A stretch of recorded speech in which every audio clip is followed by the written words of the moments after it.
I used to think my life had only two problems: an overflowing inbox and a marriage cooling down with every bill we paid. That changed the moment a stranger blocked my path at the pharmacy counter. She stared at my face like she was seeing a ghost rise from the dead. She told me I looked exactly like her sister who vanished in the 90s. And then she called me by a name that did not belong to me. My name is Maeve Harrington. I am 37 years old. And until this afternoon, I believed I was exactly who my driver's license said I was. I live in Cincinnati, Ohio, a city that sits on the border of the North and the South. Straddling a river that feels like it keeps secrets better than the people do, I work as a remote content editor for the Brightwell Editorial Bureau. A job that essentially consists of correcting the grammar of people who make 3 times my salary while I sit at a desk in my guest bedroom, staring at a beige wall. From the outside, my life looks impenetrable. My marriage to Todd Manning is what most people would call stable. We pay our taxes on time. We have a lawn service. We have a joint checking account that rarely dips below a comfortable 4 figures. But inside the walls of our colonial-style house in Hyde Park, the air always feels processed, like a hotel room where the air conditioning has been left running on high for a week straight. It is cold, it is silent, and it preserves everything without letting anything actually live. It was a Tuesday afternoon in late October, the kind of day where the sky hangs low and gray over the city, spitting a miserable, constant drizzle that isn't quite rain, but soaks you to the bone anyway. I had been fighting a sinus headache for 3 days. The pressure behind my eyes felt like someone was inflating a balloon inside my skull. I told Todd I needed to run to the pharmacy. I remember checking my phone before I even put the car in park. It is a reflex now, a muscle memory carved into me over 7 years of marriage. Todd likes to know where I am. He calls it safety. He says the world is dangerous, and he just wants to be sure I am okay.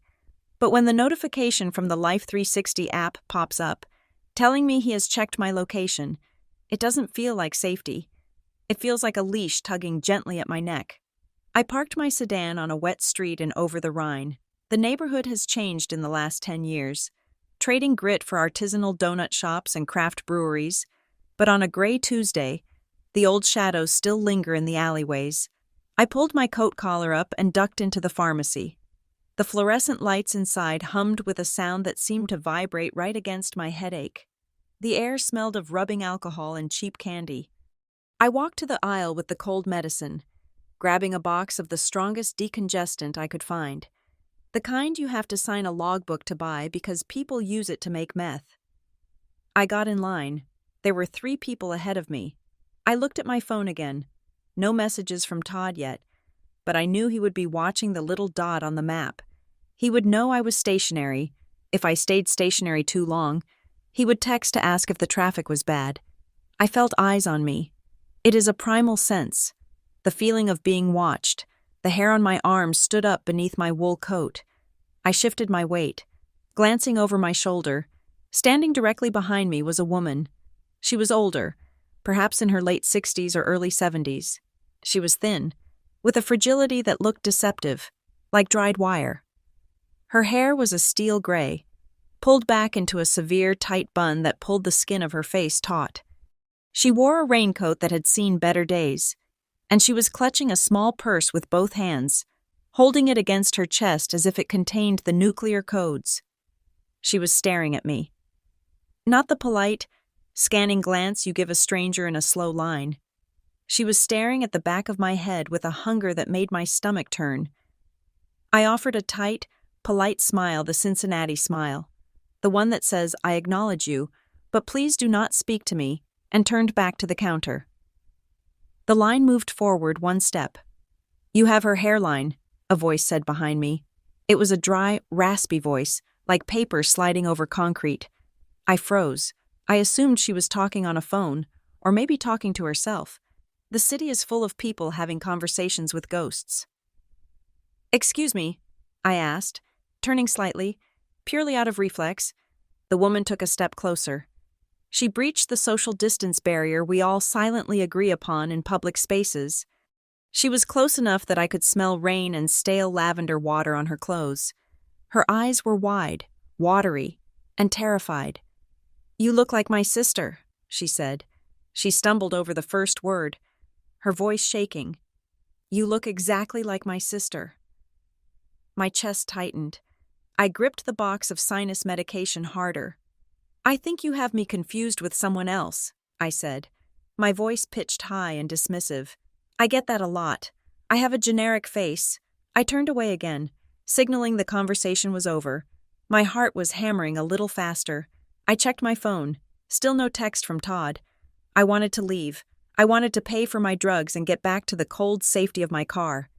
"She disappeared," the woman whispered. She didn't back off. She leaned in, her voice dropping to a conspiratorial hiss that was infinitely worse than a shout. "She was taken. In the 90s. 1996.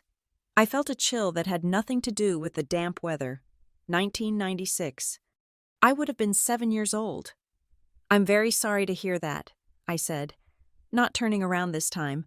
I focused on the cashier, a bored teenager chewing gum, willing him to hurry up with the customer in front of me. "That sounds terrible. Turn around," the woman commanded. It wasn't a request. "Ma'am, please," I said, spinning around to face her, ready to use my firmest editorial voice, the one I used when freelancers missed deadlines. "You are making me uncomfortable." She didn't blink. Her eyes searched my face, darting from my chin to my nose to my eyes. It felt invasive, like she was stripping the skin off my skull to check the bone structure underneath. "The scar," she said. My hand flew up to my forehead before I could stop it. It was an involuntary reaction. I have a small, pale scar, barely an inch long, right at my hairline on the left side. I cover it with my bangs most of the time. Even Todd rarely notices it. I have had it as long as I can remember. My adoptive parents, the Harringtons told me I fell off a porch swing when I was 4. The woman raised a trembling hand. Her finger hovered inches from my face, pointing accusingly at the exact spot where my fingers were touching the scar. "She fell," the woman said, her voice cracking. "She was running in the driveway. She tripped over the hose. Stitches. 3 stitches. I held her hand while the doctor did it. The air in the pharmacy seemed to vanish. The hum of the lights grew deafening." "That's a common place to get a scar," I said, but my voice sounded thin, like it was coming from the other side of the room. "Kids fall. It happens." "Not like that," she insisted. "Not that shape, like a little crescent moon." It was shaped like a crescent moon. I knew that. I saw it every morning in the mirror. "Who are you?" I asked. The annoyance was gone, replaced by a cold dread pooling in my stomach. The woman looked at me with an expression of profound, crushing grief. It was the look of someone who had been carrying a heavy stone for 30 years and had just found a place to set it down. "Maris," she whispered. The name hit me like a physical blow. Maris. I had never heard that name before. Not in my family, not in my circle of friends. It was an old-fashioned name, a name from another time, but when she said it, something in the base of my brain, in the lizard part of my mind that controls breathing and blinking, sparked. My heart rate spiked. I felt a sudden, inexplicable urge to answer. It was a phantom sensation, like reaching for a phone that isn't ringing. "My name is Maeve," I said. My voice was shaking now. "I am Maeve Harrington." The woman shook her head slowly. Tears were pooling in her eyes now, spilling over onto her wrinkled cheeks. "They took you," she said. "We looked everywhere. The police said you were dead. They said you were in the river. But I knew. I always knew." "Stop it," I said. "You're confused." "Maris," she said again, testing the weight of it. "You are Maris," the cashier called out. "Next," I jolted. It was my turn. I looked at the cashier, then back at the woman. I needed to get away from her. This was insanity. This was a random crazy person in a pharmacy and over the Rhine. This was not real life. "If you are Maris," the woman said, her voice suddenly sharpening, losing its tremor and becoming deadly serious. Then someone has been living your life. The sentence hung in the air between us.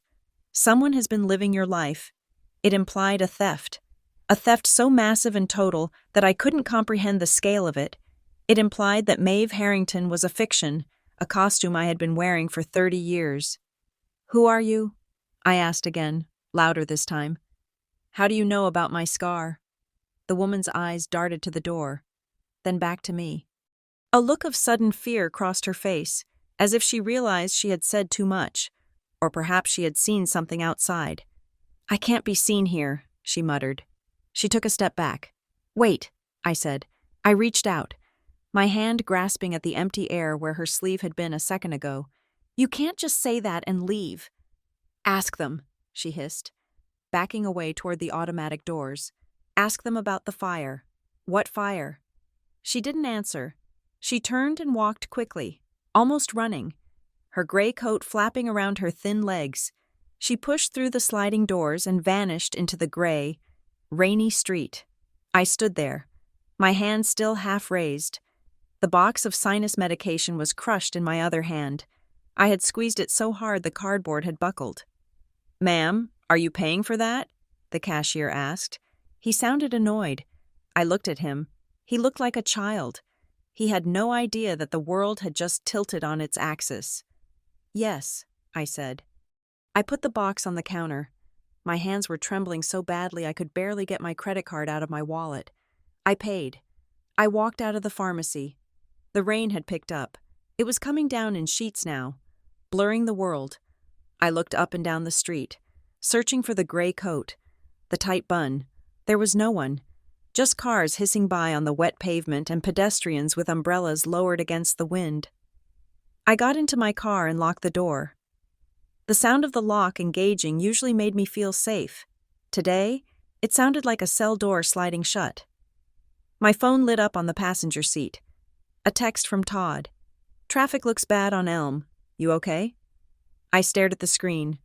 Todd, my husband, the man who knew every inch of my body, every story of my childhood, the man who had vetted my life before we married, who prided himself on knowing everything.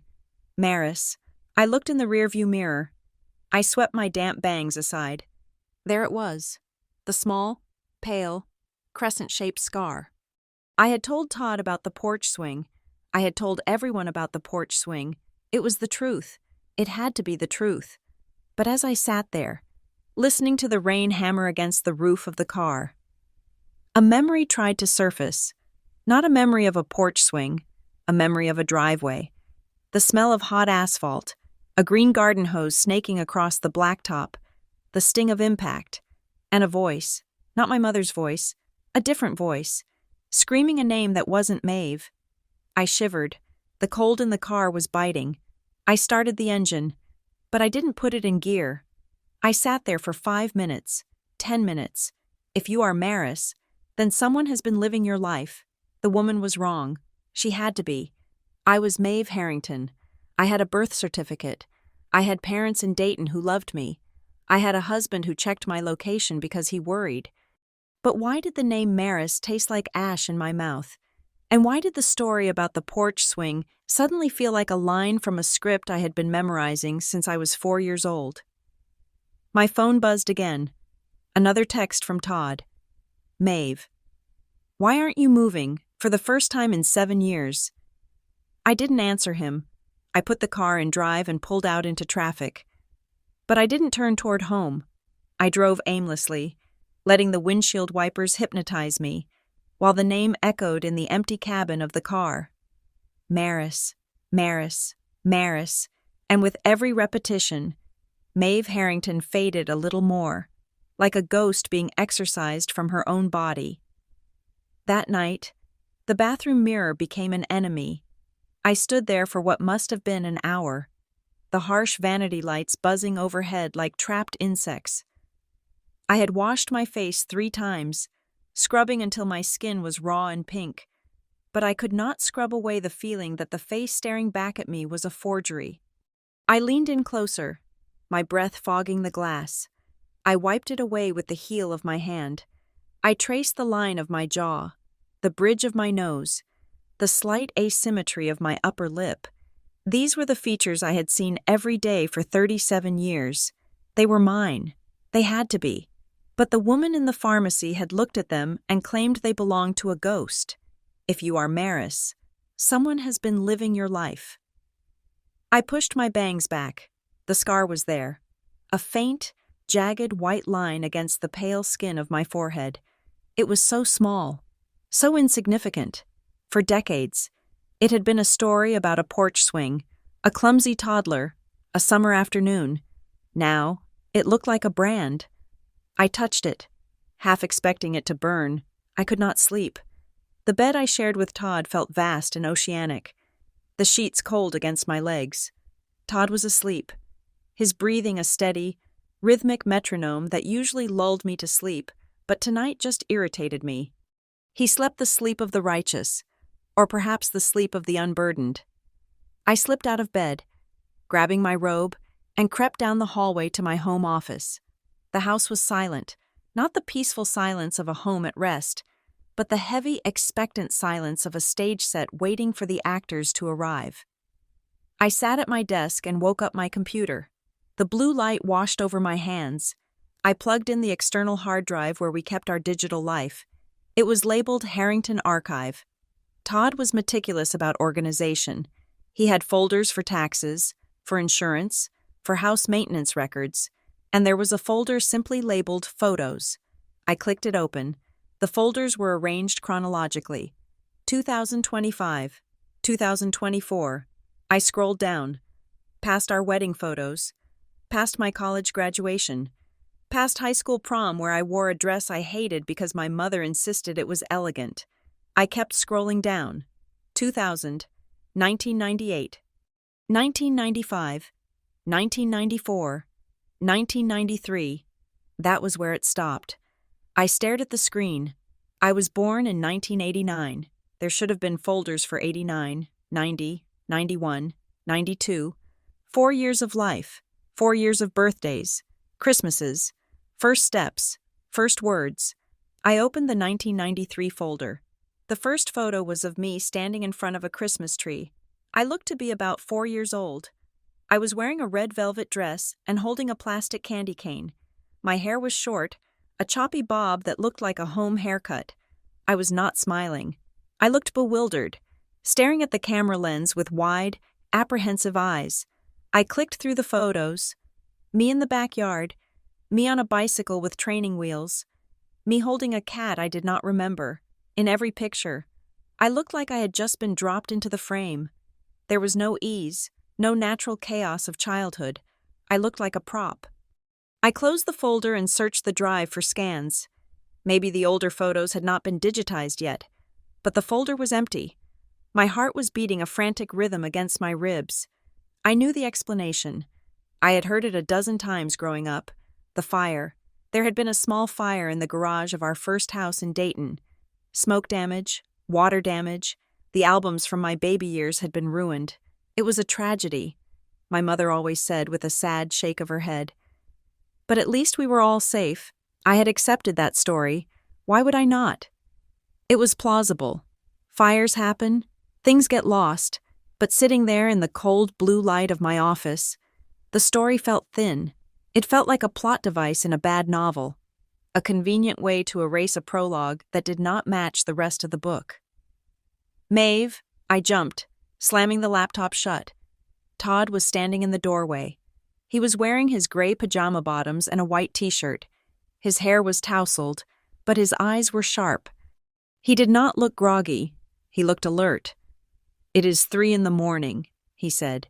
His voice was low, devoid of the sleepy huskiness most men have at this hour. "What are you doing?" "I couldn't sleep," I said. My voice sounded guilty, though I had done nothing wrong. "Just checking some work emails, deadlines." Todd walked into the room. He did not look at the computer. He looked at me. He scanned my face the way a TSA agent scans a passport, looking for inconsistencies. "You have been acting strange since you got back from the pharmacy," he said. He crossed his arms. "You were shaking when you walked in the door. You didn't eat dinner.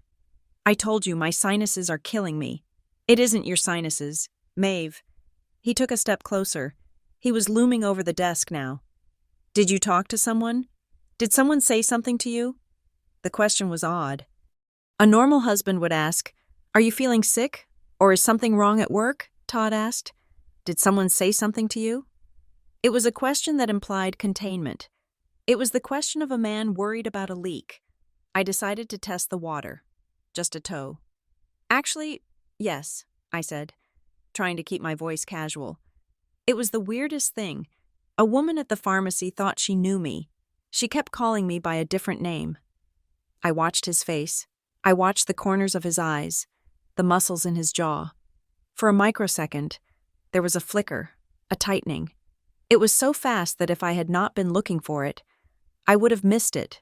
But then it was gone, replaced by a smooth, practiced mask of indifference. Crazy people are everywhere downtown, Todd said. He let out a short, dry chuckle. Over the Rhine is full of junkies and burnouts. What did she call you? Susan Jennifer? Maris, I said. The silence that followed lasted only a second, but it felt heavy. Todd didn't blink. Maris, he repeated. He tasted the word, then spat it out with a shrug. Never heard of it. Sounds like she was off her meds. Did she ask you for money? No, she just seemed convinced. Well, you have a common face, honey. I have told you that. He reached out and touched my shoulder. His hand was heavy. Don't let a crazy lady keep you up all night. You need rest. We have that dinner with the partners on Friday. He turned and walked out of the room. Come to bed. Maeve. It wasn't a request. I waited until I heard the bedroom door click shut before I exhaled. He didn't ask what she said. He didn't ask if I was scared. He just wanted to know the name, and then he wanted to bury the conversation. Common face. He used that phrase like a shield. I did not go back to bed. I waited until 4 a.m, then 5.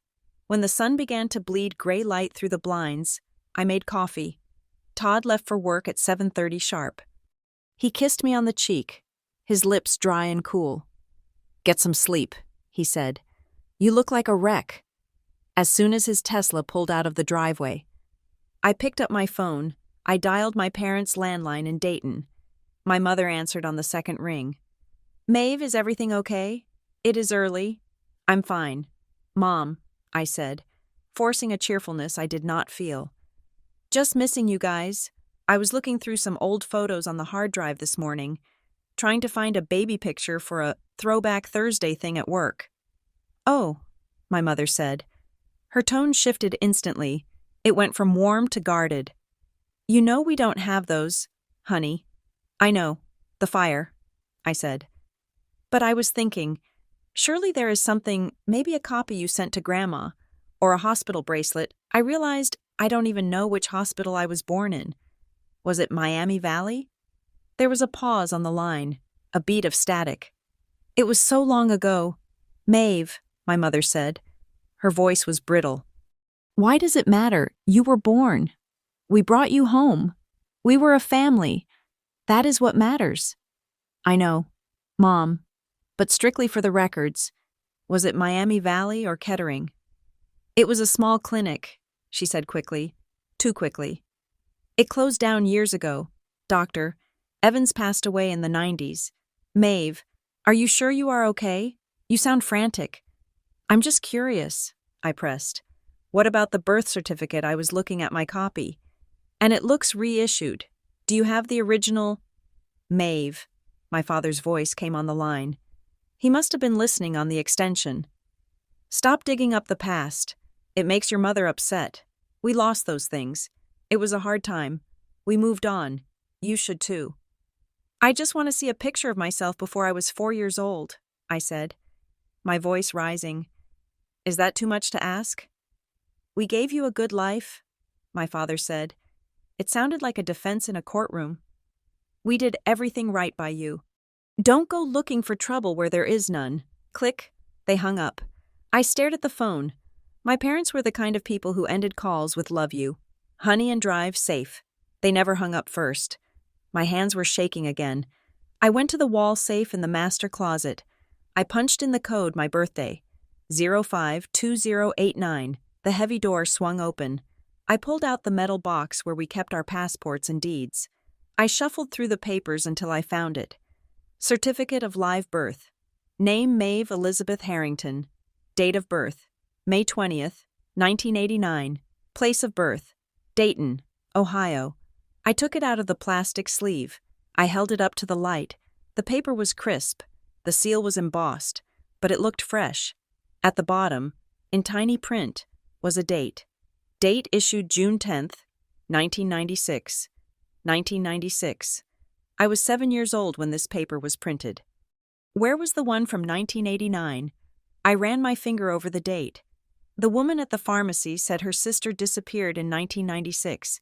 My photos started in 1993, but my birth certificate was issued in 96. The timeline was jagged, broken. I went back to my office. I did not open my work email. Instead, I opened a new document. I named it Project_M. I password protected it. I started typing. Fact 1 stranger. Identified me as Maris. Mentioned disappearance in 1996. Fact 2. No photos of me exist prior to age 4, approximately 1993. Fact 3. Parents claim fire destroyed records, but refuse to name birth hospital. Fact 4. Birth certificate is a reissue from June 1996. Fact 5. Todd reacted to the name Maris with recognition. Not confusion. I looked at the list. It looked paranoid. It looked like the ravings of a bored housewife, but my gut was screaming at me. The nausea in my stomach wasn't from the sinus infection. It was the sickness of realization. I needed science. I needed biology. I opened a tab for a DNA testing service. I hovered the mouse over the Order Kit button. It would take weeks, but it would be definitive. My phone buzzed. A text from Todd. Hey, I was thinking about what you said, about needing rest. I booked us a cabin at Hocking Hills for the weekend. Just the two of us. No reception, no work. We leave Friday afternoon. Love you. I froze. Todd hated Hocking Hills. He hated bugs. He hated hiking. And he hated being disconnected from the internet. He called nature inefficient. Now, 12 hours after I mentioned the name Maris, and 5 minutes after I hung up on my parents, he wanted to take me to a cabin with no cell reception. The coincidence wasn't just suspicious, it was terrifying. I typed back, sounds perfect, can't wait. Then I deleted the browser history, closed the laptop, and sat in the silence of the air-conditioned house, listening to the vents hum. They sounded like they were whispering a warning. Run. I drove straight to Kira Lawson's apartment in Oakley. I did not call first. I knew her schedule better than I knew my own husband's. Kira was a senior paralegal at a high-volume corporate litigation firm downtown. She worked 60-hour weeks, drank coffee that smelled like jet fuel, and treated human emotions like inadmissible evidence. If I wanted someone to hold my hand and tell me everything was going to be fine, I would have gone to a therapist. I went to Kira because I wanted someone to look at a burning building and tell me exactly which structural beam was about to fail. She opened the door wearing a silk blouse tucked into sweatpants. Her glasses perched on top of her head. She held a glass of red wine in one hand and a stack of depositions in the other. She took one look at my face and stepped back to let me in. You look like you just committed a felony or witnessed one, she said, closing the door behind me. Sit. Wine or water? Water, I said. And I need your laptop. Okay, she said, setting the papers down on her coffee table. She didn't ask why. She just handed me a coaster and sat on the adjacent armchair, crossing her legs. Talk fast. I have a brief due at 8 in the morning. I told her everything. I started with the pharmacy, the woman's gray coat, the smell of lavender, the way she whispered the name Maris. I told her about the scar. I told her about the empty folders on the hard drive. I told her about the phone call with my parents and the sudden, suffocating silence that followed. And finally, I told her about Todd and the impromptu trip to the cabin in Hocking Hills. Kira listened without blinking. She didn't gasp. She didn't cover her mouth in shock. She sat perfectly still, her eyes narrowing slightly as the details accumulated. When I finished, the apartment was silent, except for the hum of her refrigerator. "Okay," Kira said. Her voice was flat, professional.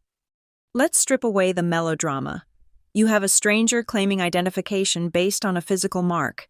You have a gap in the documentary record of your childhood. You have parents who are evasive, and you have a husband who is engaging in classic containment behavior." "Containment behavior?" I asked. "Isolating the subject," she said, ticking it off on her fingers. "Removing you from the stimulus, taking you to a cabin with no cell service immediately after a security breach. That is containment. Maeve, it is what corporate fixers do when a whistleblower threatens to leak." Hearing it described in legal terms made my stomach turn over. But it also grounded me. It made the terror manageable. It wasn't a ghost story anymore. It was a case file. "So you believe me?"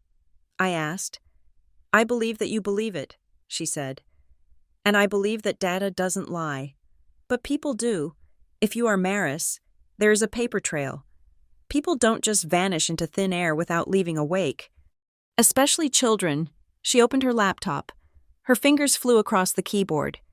"Give me the basics again. Date of the encounter. Yesterday. Location. Over the Rhine. The woman. Describe her." "Late 60s, I said. "Thin, gray hair in a bun. She looked worn out, but her clothes were decent, not homeless." "And the name?" Kira said. "Maris. Just Maris." "Maris. She said her sister disappeared in 1996. Kira hit enter. "Okay, let's see what the internet has buried." She started with the obvious. Maris missing person, Ohio 1996. Maris missing child, Kentucky 1996. The screen filled with search results, lists of cold cases, grainy photos of milk cartons. It was a graveyard of digital memories. "Nothing on the first pass for just Maris in Cincinnati specifically," Kira muttered. "Let's widen the net. Northern Kentucky, the tri-state area." She clicked on a forum for amateur sleuths. A site called The Charlie Project. She typed in the parameters. Female. Missing 1996. Age range 4 to 8. A list populated. Kira scrolled, her eyes scanning the thumbnails. "Too old," she said, dismissing a teenager. "Found alive in 2001, she said, dismissing another. Then she stopped. "Maeve," she said. Her voice had lost its edge. "Look at this." I leaned forward. On the screen was a Facebook page. It wasn't a news report. It was a personal profile. The name on the profile was Gwen Calder. The profile picture showed an older woman standing next to a park bench that had a bronze plaque on it. She looked older than the woman in the pharmacy. Her hair was looser. Her face less guarded in the photo, but the eyes were the same, the sharp, intelligent, haunted eyes. "That is her," I breathed. "That is the woman from the pharmacy." Kira clicked on the About section. Gwen Calder, advocate for the missing, founder of the Northern Kentucky Cold Case Coalition. Kira clicked on Photos. There were hundreds of them. Photos of search parties, photos of vigils with candles, photos of flyers stapled to telephone poles, and there was one album titled Simply Never Stopped Looking. Kira clicked it. The first image was a scanned Polaroid. It was grainy. The colors shifted toward orange with age, but the subject was clear. It was a little girl. She was sitting on a red tricycle. She had messy brown hair cut in a choppy bob. She was grinning at the camera, a smile that was slightly crooked, showing a gap where a baby tooth had just fallen out. Her eyes were a striking pale gray blue. I stopped breathing. I knew that smile. I saw that smile every time I laughed at a joke in the mirror. I knew the way the left corner of the mouth pulled up a little higher than the right. "Jesus," Kira whispered. She looked from the screen to me, then back to the screen. "The resemblance isn't just strong. Maeve, it is forensic." She clicked to the next photo. The text description read, Maris Calder, age 7. Last seen August 12, 1996, Covington, Kentucky, 1996. I would have been 7 years old. The math was perfect, terrifyingly perfect. "Look at her neck," Kira said. She pointed a manicured fingernail at the screen. I leaned in closer. In the photo, the little girl was wearing a necklace. It was a thin gold chain with a small pendant. The pendant was shaped like a teardrop, with a tiny, seed-sized diamond embedded in the center. My hand flew to my throat. I wasn't wearing it now, but I knew exactly where it was. It was in the velvet-lined drawer of my jewelry box at home. "I have that necklace," I whispered. The room seemed to tilt. "I have that exact necklace." Kira turned to look at me. "You have a mass-produced gold necklace, or you have that necklace. It has a dent," I said. The memory came rushing back, clear and cold. On the back of the teardrop, a tiny scratch that looks like the letter M. My mother, my adoptive mother, told me it was from my grandmother. She said she gave it to me right before she died. I have had it since I was little. "Since you were 4?" Kira asked. "Or since you were 7? I couldn't answer. The timeline in my head was collapsing. The grandmother I had never met, the photos that didn't exist, the fire that burned the records. It was all unraveling. "We need to contact her," I said. I reached for the keyboard. My hands were shaking so hard I could barely hit the keys. "Stop," Kira said. She grabbed my wrist. Her grip was firm. "Do not write a novel. Do not pour your heart out. If this is a scam, you give them nothing. If this is real, you give them facts. You do not sound desperate. You sound curious." She pulled the laptop away from me.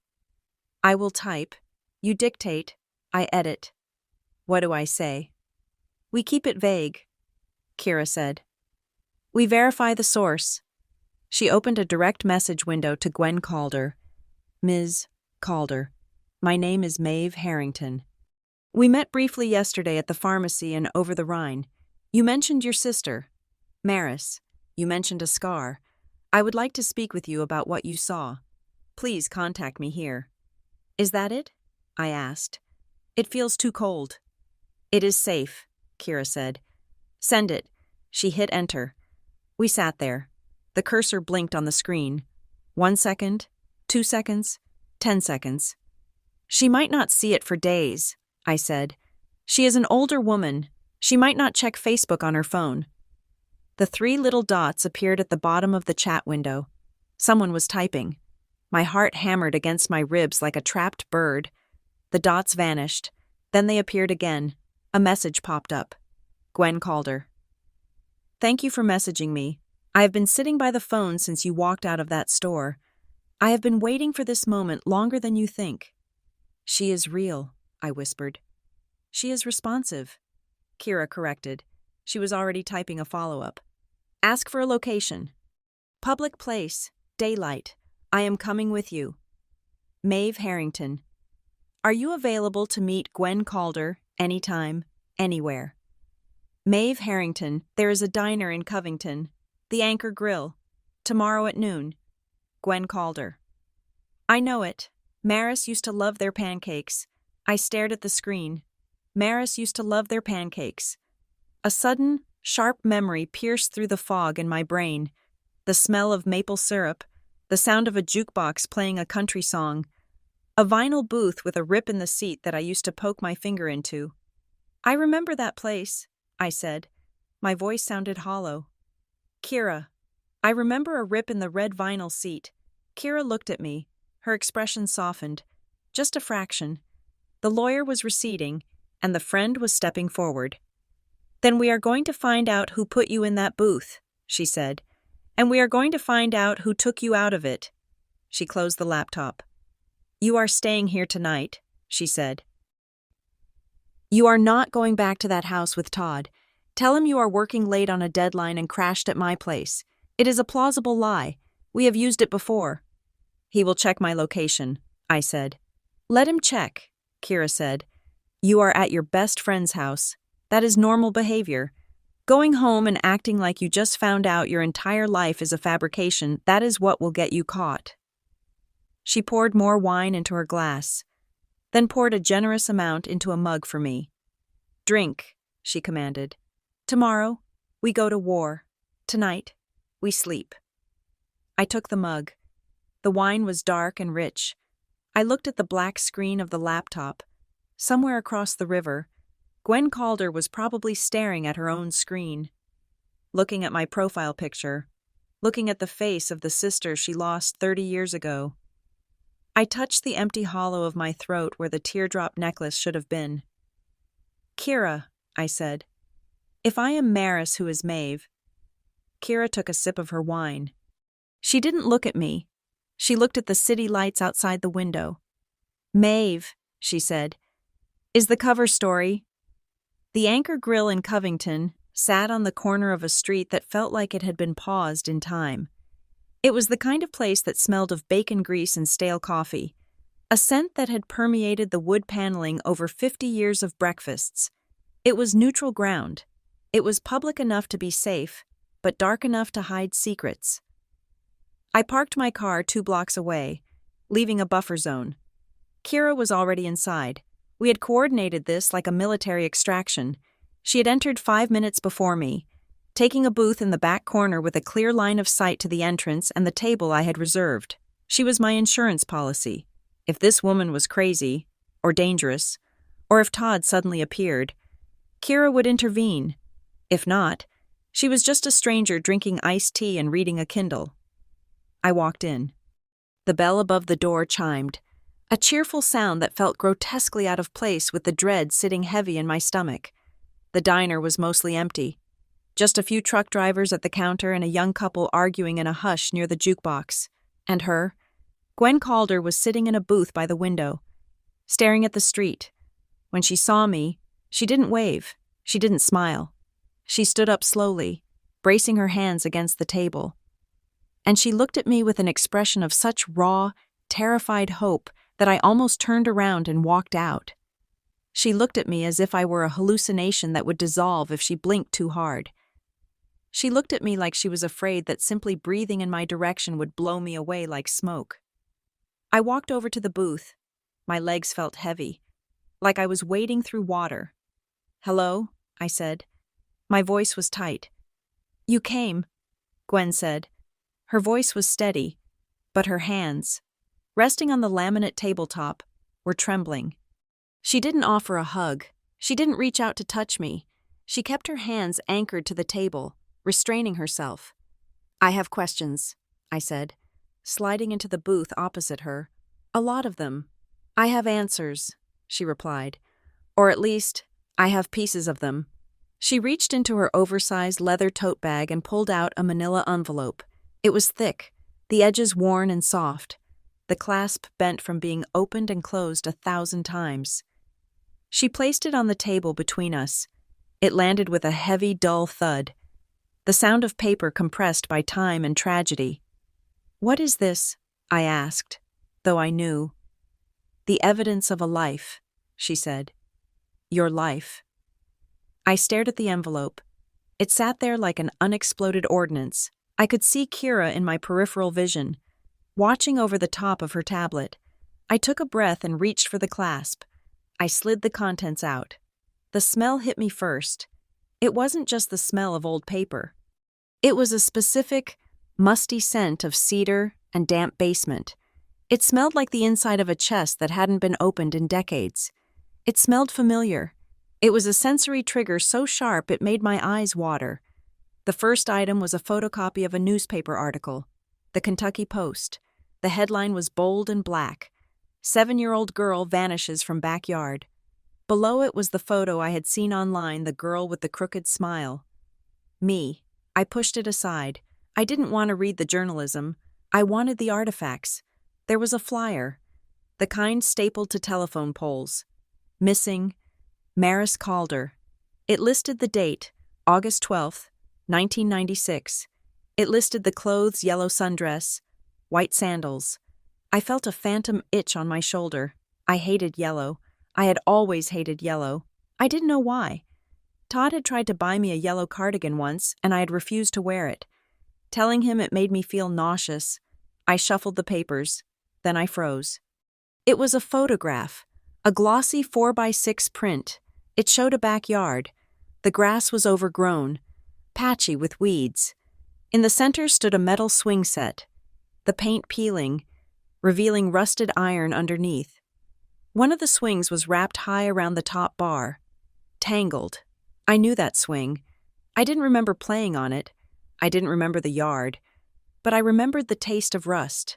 I remembered licking the cold metal chain on a dare. I remembered the sensation of cold iron on my tongue, metallic and sharp. The swing, I whispered. The chain tasted like pennies. Gwen let out a sound that was half sob, half gasp. You licked the chain, she said. Mom yelled at you. She said you would get tetanus.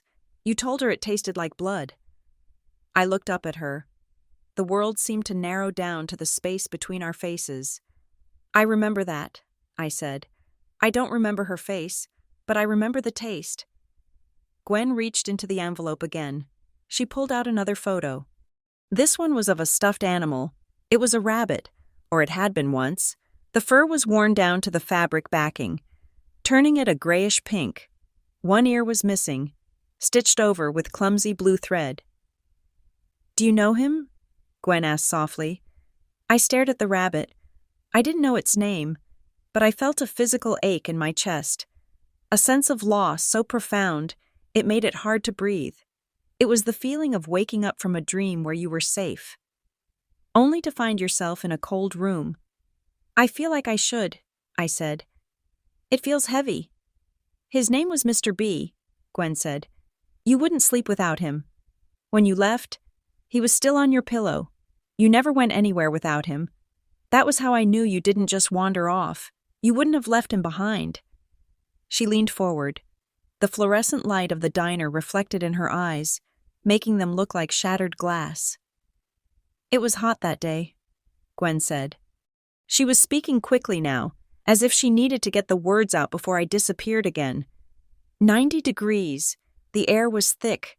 The neighbors, the Millers, they were blasting music from their garage.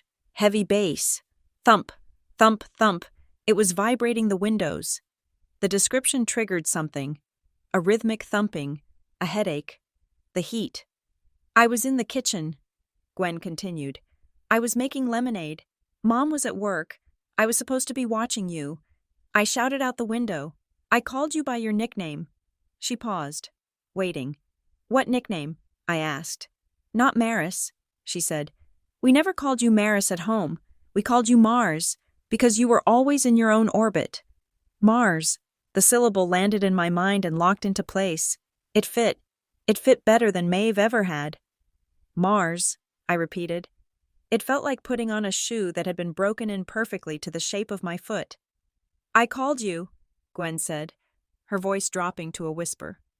I shouted, Mars, come get a drink, and you didn't answer. I thought you were hiding.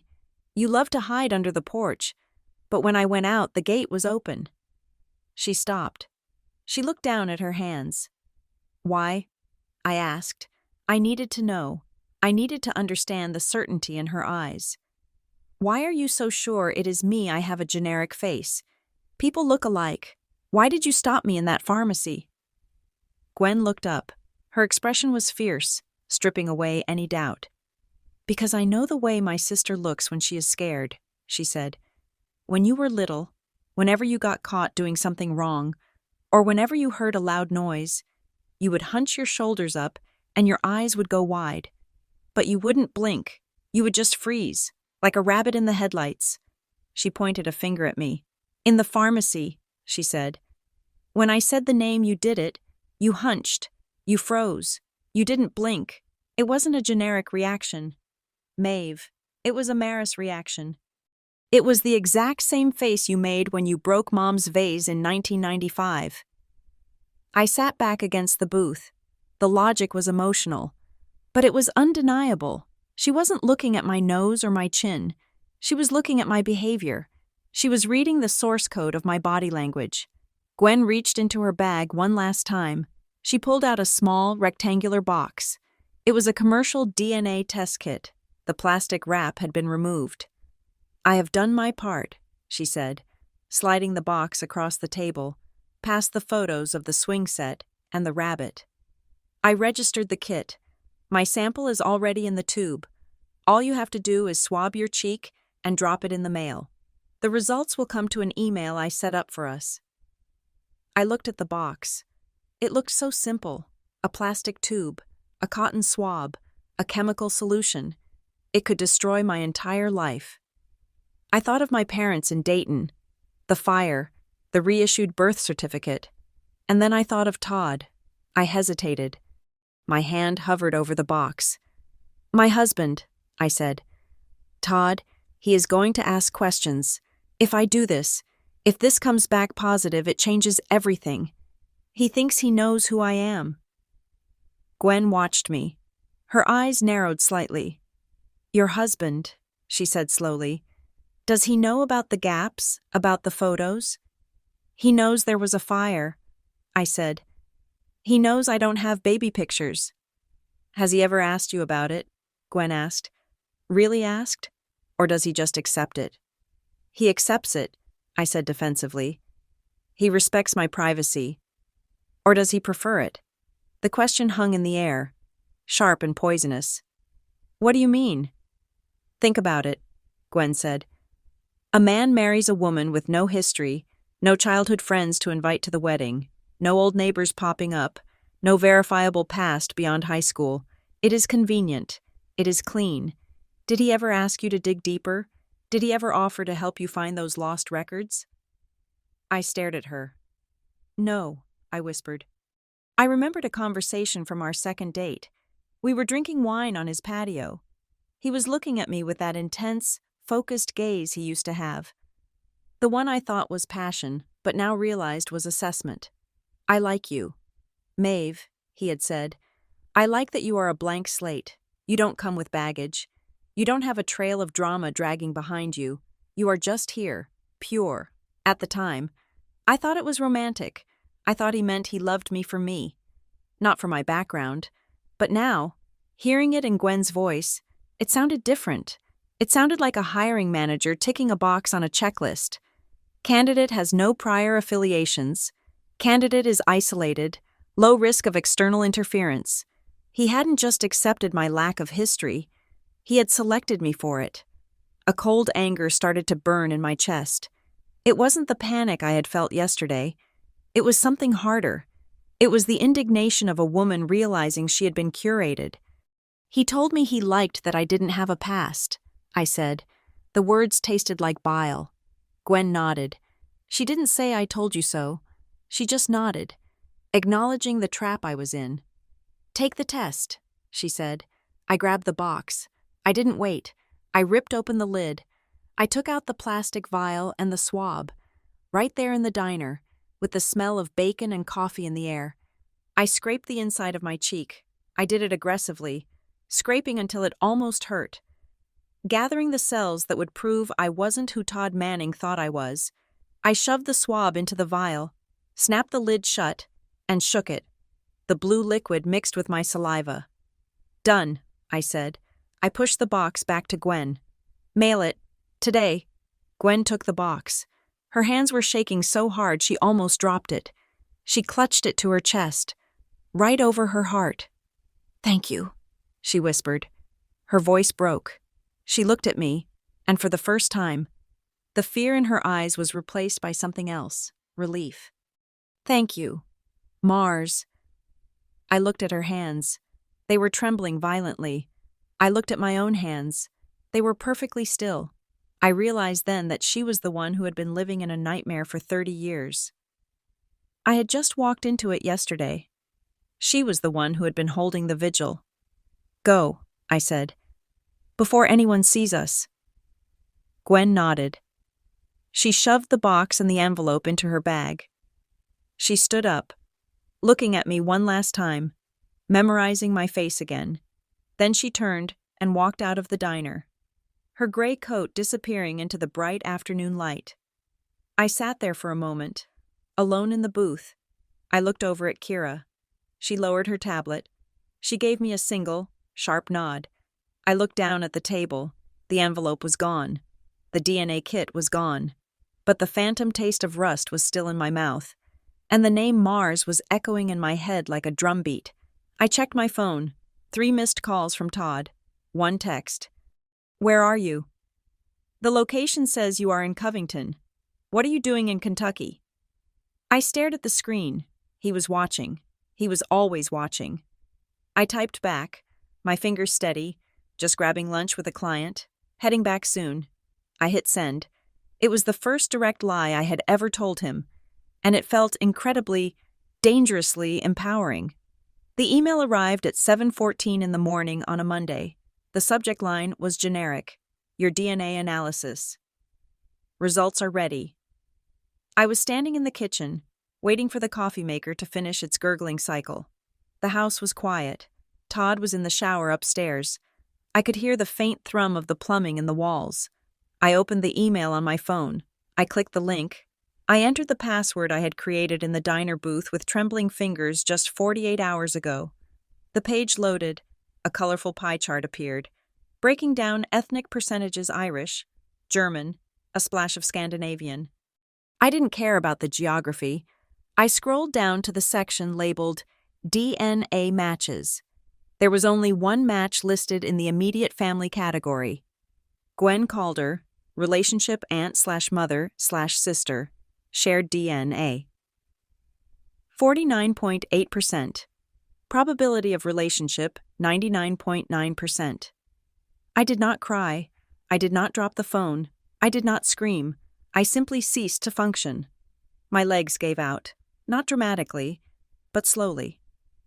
Like a hydraulic system losing pressure. I slid down the front of the cabinet until I was sitting on the cold linoleum floor. I stared at the screen until the numbers blurred. 99.9%. That is not a margin of error. That is a definition. In that moment, Maeve Harrington died. Or rather, I realized that Maeve Harrington had never been born. She was a fiction, a suit of clothes stitched together by lies and forged paperwork to cover up a stolen child. I looked at my hands, resting on my knees. They were the same hands I had washed 5 minutes ago, but now they looked like foreign objects. I sat there for 20 minutes. The coffee maker beeped, signaling it was done, but the sound felt miles away. I felt like a jar of jam in a grocery store that someone had peeled the label off of and slapped a new one on. Strawberry became raspberry. The contents hadn't changed, but the world would never taste me the same way again. Maeve, Todd's voice came from the hallway. He was dressed for work, his tie perfectly knotted, his suit jacket draped over his arm. He looked at me sitting on the floor. "What are you doing?" he asked. His tone wasn't concerned. It was irritated, tinged with that specific brand of condescension he reserved for when I was being emotional. I stood up. My knees popped. I turned off the screen of my phone and slid it into my pocket. "I need to go to Dayton," I said. My voice was flat. "Dayton." Todd checked his watch. "It is Monday. Maeve. You have the editorial calendar to finalize. Can't you visit your parents on the weekend?" "I need to go now," I said. I walked past him toward the garage door. Grabbing my keys from the hook, Todd stepped in front of me. He blocked the doorway. It was a subtle move, one he could claim was accidental if challenged, but his body took up the entire frame. "You have been acting erratic all weekend," he said. He looked down at me, his eyes searching my face. First the client lunch in Covington that took 4 hours. Now this.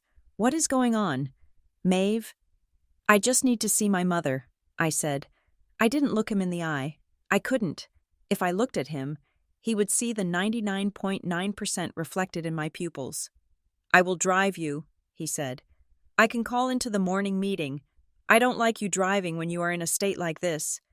"I am not in a state," I snapped. "And I don't need a babysitter. Move, Todd." He didn't move. For a second, the mask of the concerned husband slipped. His jaw tightened, and his eyes went cold and hard, like polished stones. "What are you hiding from me?" he asked. The question was low, dangerous. It wasn't, "Are you okay?" It was, "What have you found?" "I am not hiding anything." I lied. "My mom called. She isn't feeling well. I just want to check on her. I will be back by dinner." I pushed past him. I expected him to grab my arm. I braced myself for the grip of his fingers on my bicep, but he let me pass. He stood there, perfectly still, watching me walk to the car. As the garage door rolled up, I looked in the rearview mirror. He was standing in the doorway to the kitchen, watching me leave with an expression that made my blood run cold. He looked like a man calculating the blast radius of a bomb. The drive to Dayton took 50 minutes. I drove in silence. No radio, no podcasts, just the hum of the tires on the highway and the screaming in my head. I pulled into the driveway of the house I grew up in. It was a modest ranch house with white siding and blue shutters. The lawn was manicured. The flower beds were weeded. It was the picture of suburban innocence. I had learned to ride a bike on this driveway.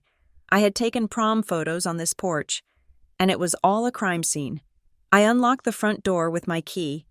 My parents, my captors were in the living room. My father, Bill, was reading the newspaper in his recliner. My mother, Sarah, was dusting the collection of porcelain figurines on the mantelpiece. They looked up when I entered. They smiled. It was the reflexive, welcoming smile of parents seeing their only child. "Maeve," my mother exclaimed. "What a surprise. Is everything okay?" I didn't answer. I walked to the coffee table. I took the folded printout of the DNA results from my purse. I smoothed it out, pressing it flat against the wood surface. "Sit down," I said. The tone of my voice stopped my mother halfway across the room. She froze, the feather duster still in her hand.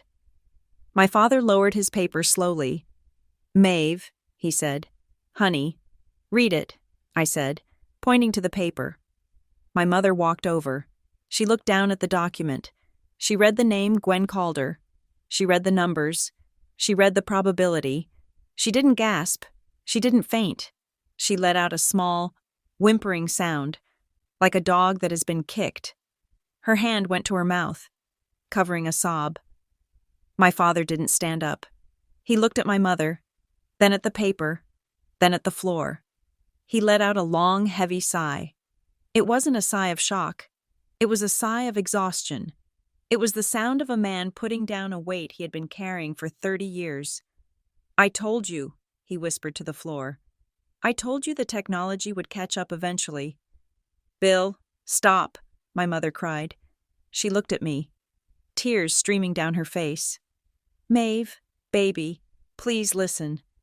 "Don't call me that," I said. My voice shook. "My name is Maris. Isn't it?" My mother flinched. "We named you Maeve. We raised you. You are our daughter." "I am the daughter you stole," I said.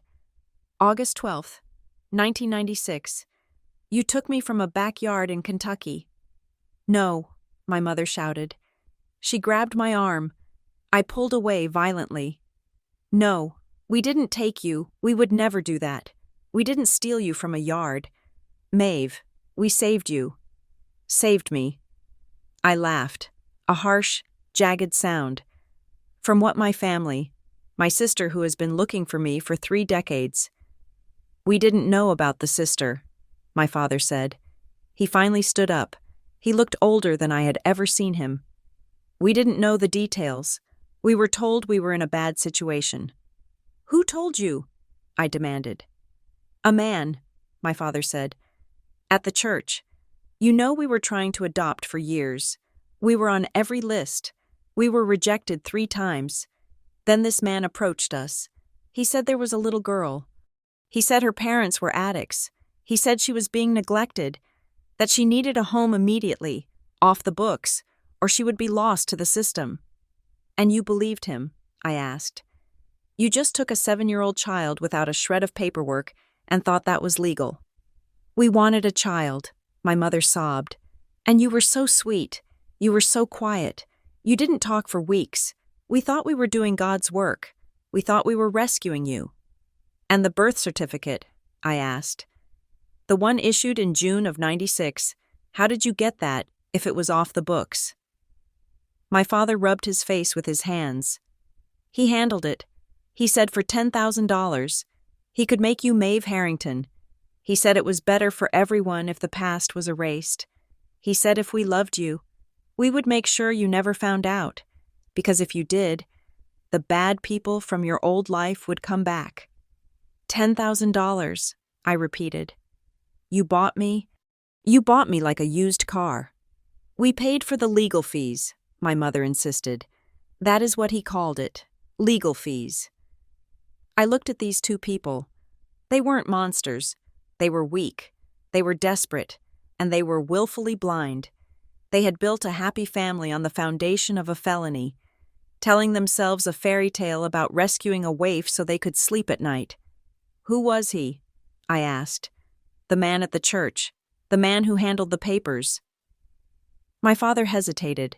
He looked at the window, as if expecting the police to already be on the lawn. His name was Cliff, my father said softly. Cliff Mercer. The name landed in the room like a stone. Cliff Mercer, I repeated. I memorized the syllables. Who is he? Is he a lawyer? A social worker? I don't know what he is, my father said. He was just a man who knew how to get things done. He fixed the papers. He arranged the move. We lived in Columbus then. He told us to move to Dayton. He told us to change banks. He told us to never, ever speak of it. My father looked at me, his eyes pleading. He said if we ever told you, or if you ever started digging, it wouldn't just be us in trouble. He said you would be in danger. He said, never tell the girl, or you will lose her for good. You have already lost me, I said. I turned around. I couldn't look at them anymore. The doilies. The family photos on the wall photos that started when I was 4 years old.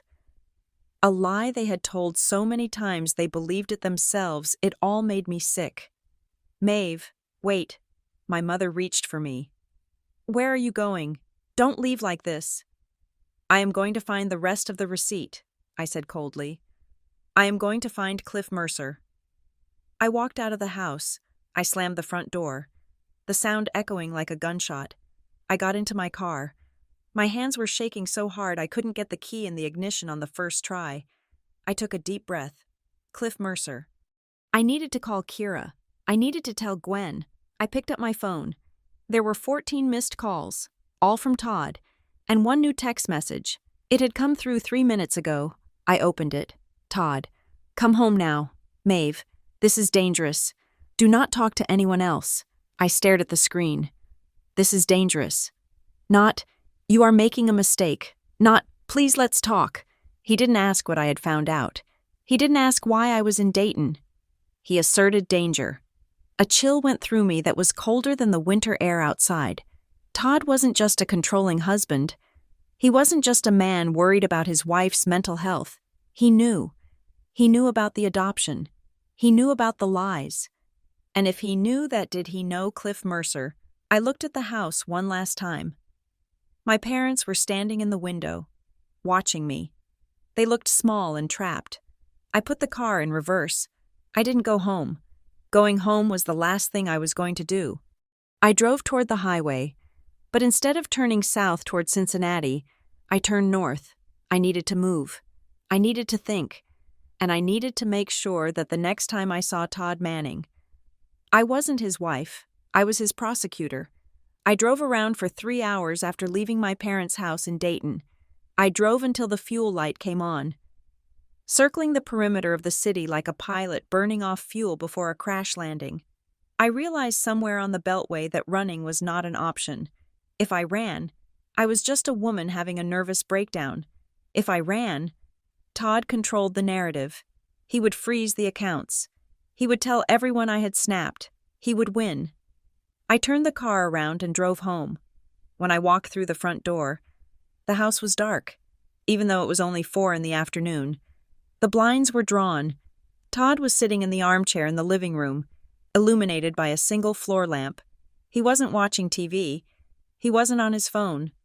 He was just sitting there, hands folded on his lap, waiting. He looked less like a husband waiting for his wife and more like a defense attorney waiting for a non-compliant client. You went to Dayton, he stated. It wasn't a question.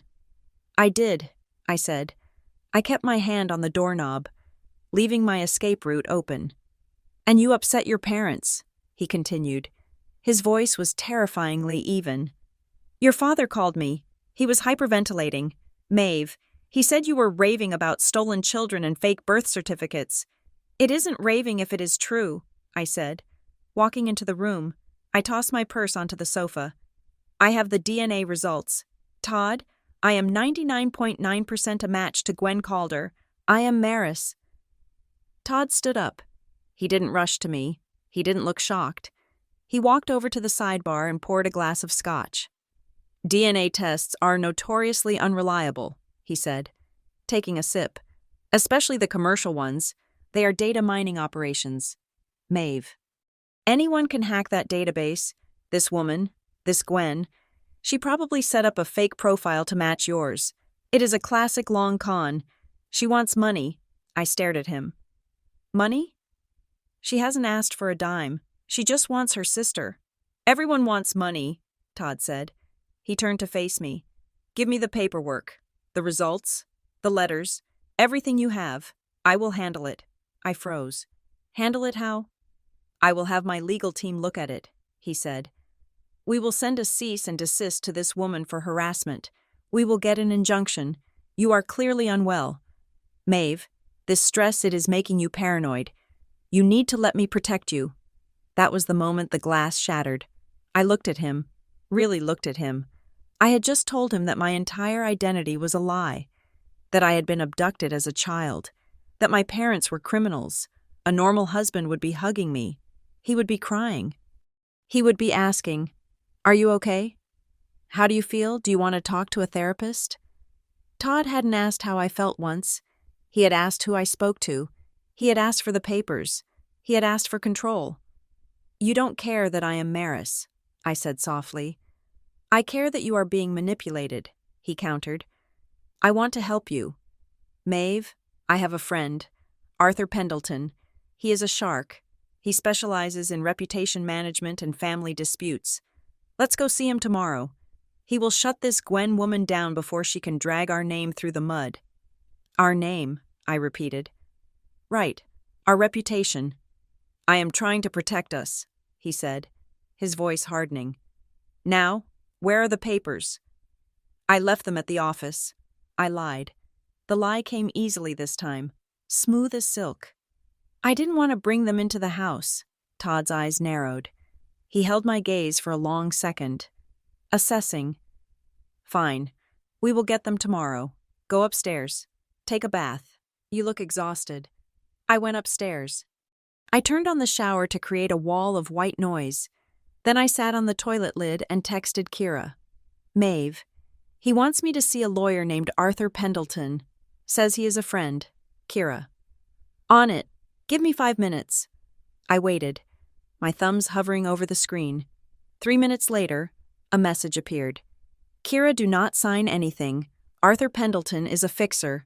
He is the registered agent for 3 shell companies in Delaware. One of them. Apex Solutions. Lists a former director named Clifford Mercer. Maeve. They are on the same payroll. My phone almost slipped from my hand. Todd wasn't just trying to make this go away. He was bringing in the cleaner. I looked at the bathroom mirror. I saw the fear in my own eyes. The rabbit in the headlights look Gwen had described. No. I thought, not this time. I stood up. I wiped my face. I needed to be Maeve Harrington. The fragile, dependent wife. I needed to be the woman Todd thought he owned. I turned off the shower and walked out into the bedroom. Todd was there, hanging up his suit. I threw myself onto the bed and buried my face in the pillows. I started to sob. It wasn't entirely fake. The terror was real enough to fuel the performance. I don't know what to do. Todd, I wailed. I am so scared. My parents, they looked so guilty. What if I go to jail? What if they go to jail? I can't handle this. I felt the mattress dip as Todd sat down beside me. His hand stroked my hair. It felt like a petting zoo interaction, mechanical and condescending. Shh, he soothed. It is okay, babe. You are not going to jail. I won't let that happen. That is why we need Arthur. He will make sure everything stays quiet. We just need to get those papers and destroy them. Can you do that for me? Can you trust me? I looked up at him.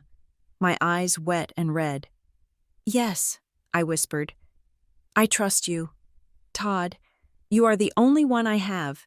He smiled. It was a smile of victory. "Good girl. Now, rest. I have to go check something in the garage." The water heater was making a noise. He kissed my forehead and left the room. I waited 10 seconds. Then I slid off the bed. I didn't follow him. I knew where he hid things. He had a workbench in the garage that he forbade me to touch, claiming it was dangerous. Sharp tools, he always said. I opened the voice memo app on my phone. I slipped it into the pocket of my robe, leaving the microphone poking out. I crept down the back stairs. The door to the garage was thick, but if I cracked it just a millimeter, I could hear. I heard Todd's voice. It was low, urgent. He wasn't talking to a plumber about a water heater. "She knows too much." "Cliff? No. She went to Dayton." The old man cracked. "I told you they were weak links." Pause. "I am handling it. I have her scared. She thinks it is a scam. I am bringing Pendleton in tomorrow to confiscate the documents. We will burn them." Pause. "No. She doesn't remember the money. She doesn't remember anything before 93. The hypnotherapy held up better than we thought." My blood froze in my veins. Hypnotherapy. The money. I backed away from the door, my heart hammering so hard I thought he would hear it through the wood. I ran back upstairs, diving into bed just seconds before I heard his heavy footsteps on the stairs. The next morning, Todd went to work early. "I have to prep Arthur," he said. "Meet me at his office at 2. As soon as he was gone, I went to the garage. I went straight to the workbench. It was locked. I grabbed a crowbar from the wall rack. I didn't care about being subtle anymore. I wedged the metal bar into the gap of the cabinet drawer and heaved. The wood splintered with a loud crack. Inside, nestled among boxes of screws and drill bits, was a burner phone, a cheap, prepaid flip phone. I opened it. No passcode. I went to the calendar. It was mostly empty, but there were recurring entries on the 12th of every month. Update C, M, and then an entry for tomorrow. Meet Mercer. Confirm she doesn't remember yet. I scrolled through the texts. There was only one thread, with a number saved as service. Service. The aunt is a problem. Can we leverage the husband me, Todd? I am the husband. I am handling it. I took photos of the screen with my real phone. I took the burner phone and shoved it deep into a bag of potting soil in the corner of the garage. Burying it, he would panic when he couldn't find it, but he couldn't ask me about it without admitting he had it. I went back inside and called Gwen. "Tell me about the money," I said without preamble. "Todd mentioned money on a call last night. What money?" Gwen took a breath. "The Calder Trust," she said. "Our grandfather was a tobacco baron. He left everything to the grandchildren, skipping our parents. The trust was structured so that the bulk of the estate went to the youngest female heir upon her 25th birthday. Maris," I said. "Yes, you," Gwen confirmed. "When you disappeared, the trust went into a suspended state, but there was a clause. If the heir is declared legally dead or permanently missing, the management of the funds transfers to the executor until the next heir comes of age. But I was the only other heir, and I was already of age. They needed you gone, but not dead, to keep the trust in limbo so they could drain the management fees." "Who was the executor?" "A firm called Pike and Associates," Gwen said. "But the day-to-day assets were managed by a junior partner, a man named Harlan Pike, and his protege, a young, ambitious financial planner." "Todd," I whispered. "No," Gwen said. "Todd is too young to have started it, but he is the one finishing it. He took over the account 7 years ago, right before he met you." It all clicked into place. The romance, the swift marriage, the obsession with my lack of history. He hadn't just found a wife. He had found the missing asset. He had married the evidence to keep it close. As long as I was Maeve, the money kept flowing into their pockets. If I became Maris, I could audit the last 30 years of theft. I hung up. My hands were shaking, but not from fear, from rage. A courier arrived at the door an hour later. He handed me a thick envelope addressed to Maeve Harrington, Brightwell Editorial Bureau. It had been forwarded from my company's HQ. I opened it. No return address. Inside was a single sheet of paper. Pasted onto it were letters cut from magazines, like a cliché from a bad movie. But the message was effective. Stop digging, or you lose everything. Below the text was a photo. It was a picture of me, sleeping in my bed, taken from the doorway of my bedroom, taken recently. Todd, he was terrorizing his own wife to protect his bottom line. That evening, Todd came home with a bouquet of white lilies. He hated flowers. He called them a waste of money because they died. "I am sorry I was harsh yesterday," he said, handing them to me. His eyes were soft, pleading.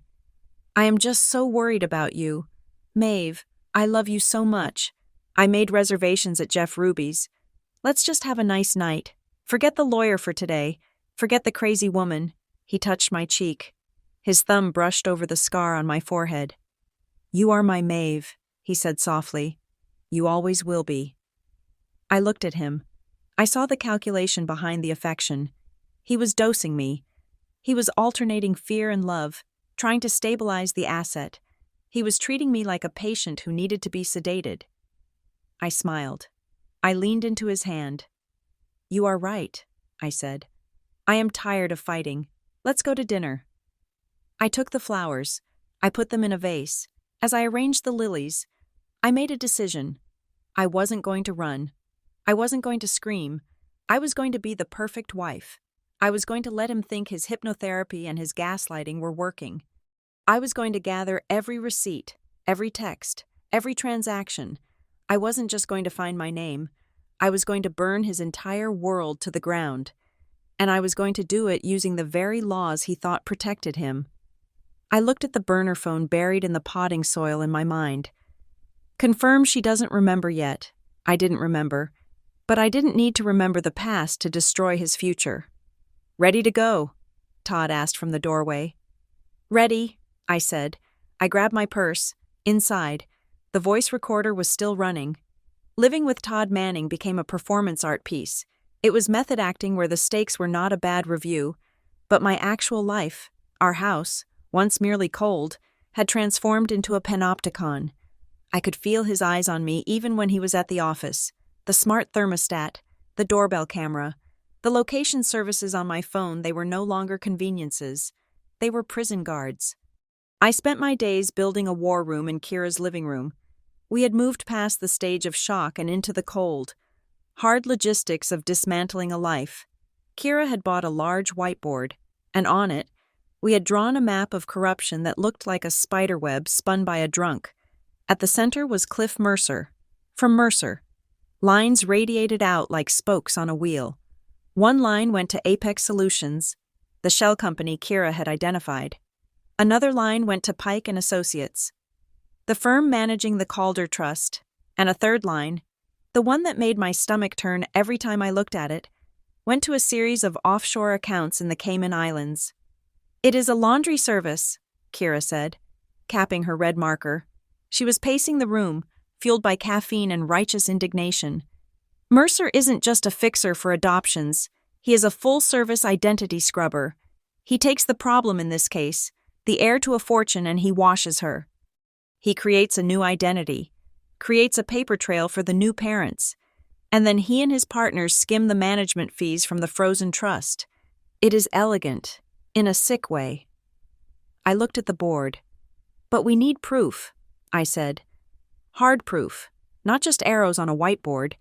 If we go to the police with this, Todd will have Arthur Pendleton bury us in defamation suits before we can even file a statement."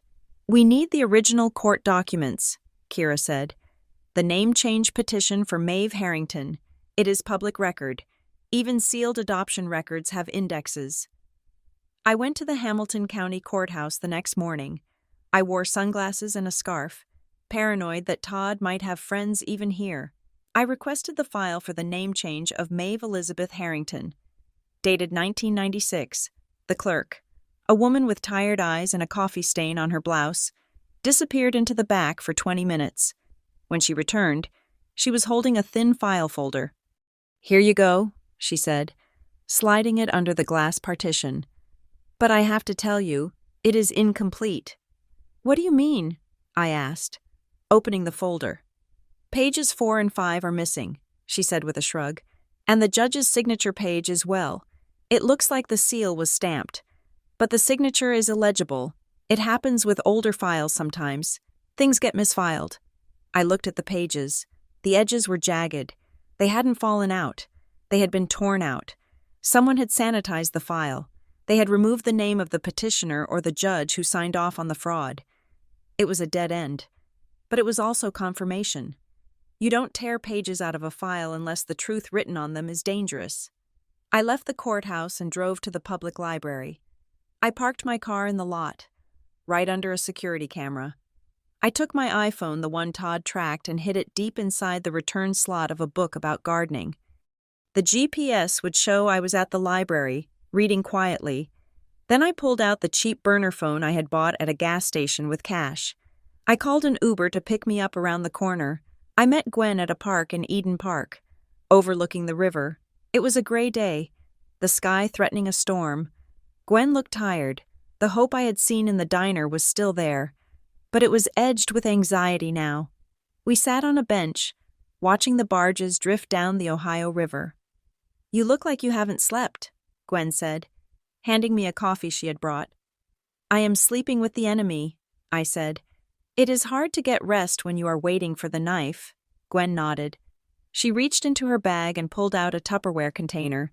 Inside were apple slices. She offered me one. I took it. I bit into it.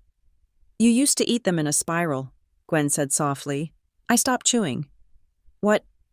"When you were little," she said, looking at the river. "You wouldn't bite into a whole apple. You made Mom peel it in one long, continuous strip. If the peel broke, you would cry. You said the magic was broken. Then you would eat the apple in a circle, round and round, until only the core was left." I stared at the apple slice in my hand. A memory, sharp and sudden, pierced through the fog. The smell of lemon juice. My mother used to put lemon juice on the apples so they wouldn't brown. The sound of the peeler rasped against the skin. "I still peel them," I whispered. "I tell Todd it is because I don't like the wax on the skin, but I just like the spiral." "And thunder," Gwen said. She looked up at the sky as a low rumble rolled in from the west. "You were terrified of it. Not the lightning, just the noise. You used to crawl under the dining room table and cover your ears. You said the sky was cracking." I felt a phantom pressure in my chest. I hated thunderstorms. Todd mocked me for it. He called it irrational. "It is just acoustics. Maeve," he would say. "I still hide," I said. "But now I hide in the bathtub." Gwen reached out and touched my hand. Her skin was dry and warm. "They took the years," she said. "But they couldn't take the person. You are still in there. Mars." I felt a surge of warmth, but it was immediately followed by a wave of white-hot anger. It wasn't fair. These quirks, these fears, these habits, they were mine. But for 30 years, I had thought they were just random glitches in my personality. I realized now they were the remnants of a murdered childhood. Todd and his people hadn't just stolen money. They had stolen the context of my own existence. They had made me a stranger to myself. "I am going to destroy them, Gwen," I said. "I am not just going to get the name back. I am going to take everything." "Be careful," Gwen warned. "These men, they have been protecting this secret for a long time. They won't hesitate to hurt you." "They can't hurt me," I said, standing up, "because they think I am stupid. They think I am Maeve." I took the Uber back to the library, retrieved my phone, and drove home. When I walked in, Todd was in the kitchen, chopping vegetables. He looked up, smiling. It was his good husband mask. "Hey, honey," he said. "How was the library?" "Quiet," I said, kissing him on the cheek. "I got a lot of reading done. Just needed to clear my head." "Good," he said. "I am glad you are taking some time. By the way, I noticed you got a text from that Gwen woman again." I froze. I hadn't received a text on my main phone. "I blocked her," I said. Like you said. I saw it in the blocked messages folder, Todd said. He wasn't looking at me. He was looking at the knife in his hand as he sliced a bell pepper. She is persistent. I really think she is trying to extort us. Maeve, these types of people prey on vulnerability. She sees you are unsure about your past, and she is digging in. You are right, I said. I walked to the fridge to get a water, keeping my back to him so he couldn't see my face. She is crazy. I am done with her. That is my girl, Todd said. We stick together. We protect this family. That night, while Todd was asleep, I enacted the next phase of the plan. I knew he kept his digital archives on a private server. He thought he was secure. He thought a password was enough. But he had made the mistake of sharing his password pattern with me years ago, variations of the street he grew up on, and the year he graduated. I sat in the guest room, the door locked, using an old laptop I hadn't touched in years. I guessed the password on the fourth try. Oakwood 1998. I was in. I bypassed the financial folders. I didn't need numbers right now. I needed narrative. I went to the archived emails. I scrolled back past our wedding in 2018, back past our first date in 2017. I went back to 2015. 2 years before we met, I searched for the keyword Harrington. The screen refreshed. One result. Date November 4th, 2015. From Todd Manning to C.M. Urser, Apex Solutions. Net. Subject Asset Timeline. Attachment. Harrington_adoption_timeline. PDF. My breath hitched. I clicked the attachment. It was a scanned document. It laid out everything: my arrival in Dayton, the date of the name change, the location of my parents' house, and at the bottom, a note in Todd's handwriting. Subject is stable, no memory retention. Integration into target demographic is complete. Will initiate contact in 24 months to secure the marriage asset. I stared at the screen until my eyes burned. Will initiate contact to secure the marriage asset. Our meeting at the coffee shop, the spilled latte, the charming apology, the whirlwind romance. It was all a script. He hadn't fallen in love with me. He had been assigned to me. I wasn't his wife. I was his portfolio. I saved the file to a USB drive. Then I wiped the access log and shut down the computer. The next day, I met Kira at her office during her lunch break. We sat in her car in the parking garage, the engine running to keep the heat on. I found something on Mercer, Kira said. She handed me a tablet. It is an old indictment from 2001, federal fraud charges, falsifying government documents. Why wasn't he convicted? I asked, scrolling through the legal jargon. Read page 12. Kira said. I scrolled down. The case against Mr. Mercer is dismissed with prejudice due to the unavailability of the primary witness, a minor child identified as Jane Doe, whose testimony was essential to establishing the chain of custody for the forged documents. Jane Doe, I whispered. You, Kira said. You were the witness, Maeve, or Maris. You were the loose end. Mercer didn't just sell you to the Harringtons for $10,000. He sold you to get rid of the evidence. As long as you were missing, there was no witness. The case fell apart. The cruelty of it was breathtaking. They hadn't just kidnapped a child for money. They had disappeared a human being to stay out of prison. We have them, I said. We have the email proving Todd knew. We have the connection to Mercer. We have the DNA. It is enough for a lawsuit, Kira said. But if you want justice, if you want to see them in handcuffs, you need them to confess. You need them to say it on the record. I know how to do it, I said. A plan was forming in my mind, cold and sharp as a scalpel. Todd is terrified of publicity. He thinks he can buy silence. We are going to give him a platform where silence isn't an option. The fundraiser, Kira guessed. She was smiling, a wolfish smile. Gwen's organization does a gala every year, I said. I am going to convince Todd that we should go. I will tell him it is a way to control the narrative, to show Gwen we aren't afraid, to intimidate her. He will love that, Kira said. He is arrogant. He thinks he can stare down an old woman. He won't just be staring down Gwen, I said. He will be staring down Maris.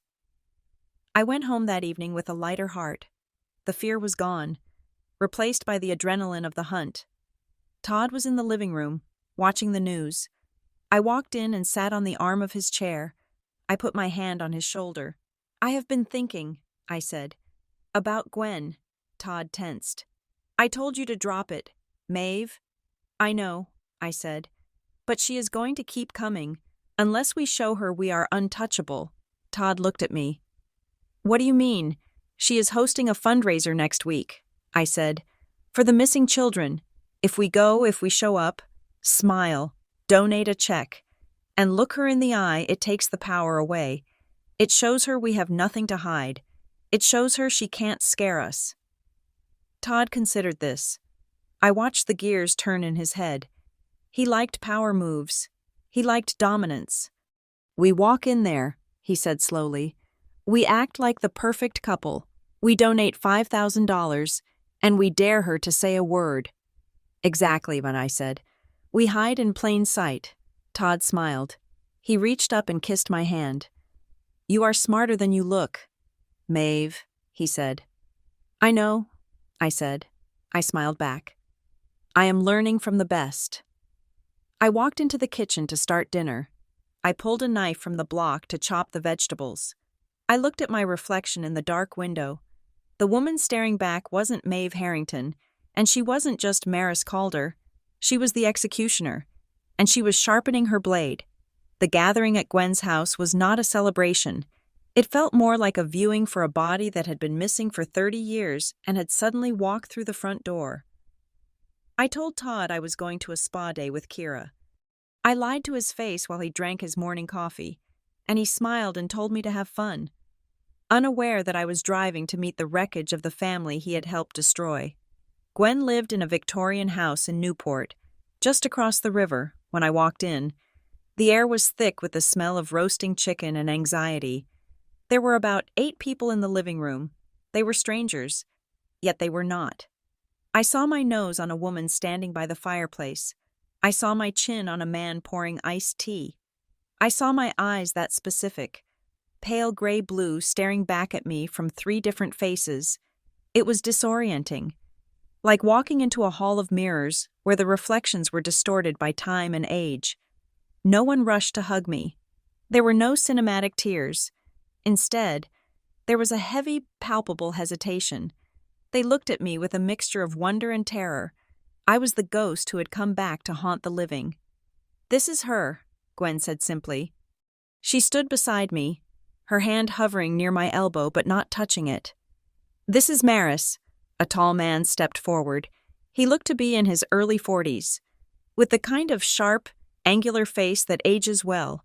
He wore a crisp, button-down shirt and held himself with the weary confidence of someone who spends a lot of time managing disasters. I am Dylan, he said. He extended a hand. Your cousin. I was 12 when you left. I took his hand. It was dry and firm. I don't remember you, I said honestly. I am sorry. Don't be, Dylan said. He didn't smile, but his eyes were kind. You were 7. I was the annoying older cousin who wouldn't let you play with his Game Boy. You probably blocked me out long before you disappeared. A ripple of nervous laughter went through the room. It broke the tension just enough to let people breathe. For the next hour, I navigated the minefield of small talk. I learned that the woman by the fireplace was my Aunt Sarah, who had spent 10 years lighting candles for me every Sunday. I learned that the man with the iced tea was my Uncle Ben, who had paid for private investigators until he went bankrupt. They didn't ask about my life as Maeve. They seemed afraid to touch that part of me, as if it were a tumor that needed to be ignored. They just wanted to look at me. They wanted to confirm that I existed in 3 dimensions. Eventually, Dylan steered me toward the sunroom at the back of the house. It was quiet there, away from the heavy gazes of the others. You look overwhelmed, he said, leaning against the doorframe. That is an understatement, I said. I feel like an imposter in my own body. You are not an imposter. Maris, you are the pivot point. Dylan crossed his arms. Gwen told me about the DNA, and she told me about your husband. I stiffened. What about him? She told me he is managing your finances. Or rather, the finances of the ghost you replaced. Dylan's voice dropped, becoming professional. I am a forensic accountant, mostly working with corporate insolvencies. I looked into the Calder Trust structure after Gwen called me. He pulled a folded piece of paper from his pocket. Before you vanished in 1996, there was a war going on in this family, Dylan said. Our grandfather left the bulk of the estate to the female line. That meant you, my dad, Ben, and Sarah. They were bypassed. It caused a lot of resentment, but the real problem was the executor. Harlan Pike, I said. I remembered the name from my conversation with Gwen. Dylan nodded. Harlan Pike. He was supposed to be a neutral party, but looking back at the records, he was bleeding the trust dry long before you disappeared. He was making high-risk investments, taking massive management fees. If you had reached 25 and audited the books, he would have gone to prison. So I had to go, I said. You had to go, Dylan agreed. But not die. If you died, the trust would dissolve and distribute to the remaining heirs me, Gwen, the others. We would have seen the books. We would have seen the theft. So you had to be missing, indefinitely. As long as you were missing presumed dead, but not legally declared, Pike could keep the trust in stewardship. He could keep churning the accounts. And Todd? I asked. Todd Manning is Pike's successor, Dylan said. He took over the stewardship 7 years ago. I did some digging. Todd was an intern at Pike & Associates in 2008. He was groomed for this. Dylan unfolded the paper. It was a photocopy of a legal filing from 1995, a petition regarding the trust administration. Look at the signature, Dylan said. I looked. At the bottom of the page, in a jagged, aggressive script, was the name Harlan J. Pike. My blood ran cold. I have seen this, I whispered. You have seen the filing? No, I said. I have seen the signature. I closed my eyes, visualizing the document Todd had put in front of me 3 months ago. It was a Sunday morning. We were drinking coffee. He had slid a stack of papers across the granite island, just some boring tax stuff for that joint investment account we talked about. He had said, we need to move some of your savings into a protected LLC for tax benefits. Sign here, here, and here. I had signed. I always signed. But on the last page, there was a witness line. It had already been signed. Todd brought papers home, I said, my voice shaking. For a joint investment vehicle, he called it MH Holdings. He made me sign it. He said the witness was a notary from his office, but the signature it was that exact jagged H, that loop on the P. Dylan's face hardened. Harlan Pike signed a document for Maeve Harrington. Yes. Then they are merging the streams, Dylan said. They are using Maeve Harrington to launder the remaining assets of Maris Calder. They are literally having you sign away your own inheritance without you knowing it. I felt sick. I had signed my fake name next to the man who had orchestrated my kidnapping. I had sat in my kitchen, in my pajamas, and authorized the final looting of my own life.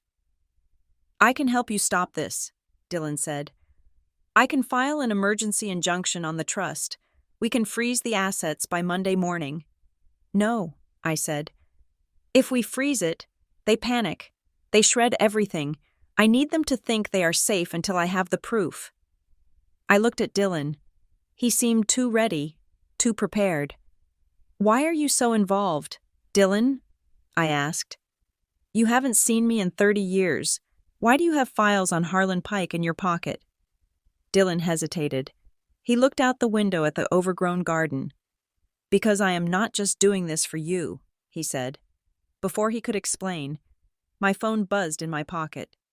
It was Kira. Kira, step away from Dylan. Now, I frowned. I typed back, why he is helping. Kira. I ran his background. He isn't just a private accountant. He is a cooperating witness for the state attorney general. He is working an active investigation into Cliff Mercer and Pike. He has been wearing a wire for 6 months. I stared at Dylan. He wasn't just my cousin. He was an informant. You are working with the state, I said. It wasn't a question. Dylan flinched. He looked at me, his eyes guarded. Who told you that? It doesn't matter, I said. You didn't come here to reunite with your lost cousin. You came here because I am the star witness you have been missing for your case. Dylan let out a breath. He didn't deny it. I wanted to find you. Maris, I really did. But yes, there is an investigation. Mercer has been slippery for 20 years. Pike is untouchable, but you are the smoking gun. If you testify, if you prove who you are, the whole house of cards falls down. Not just the theft, the kidnapping, the fraud, all of it. You were going to use me, I said. Just like Todd used me, just like my parents used me. No, Dylan said, stepping closer. I want to give you a weapon.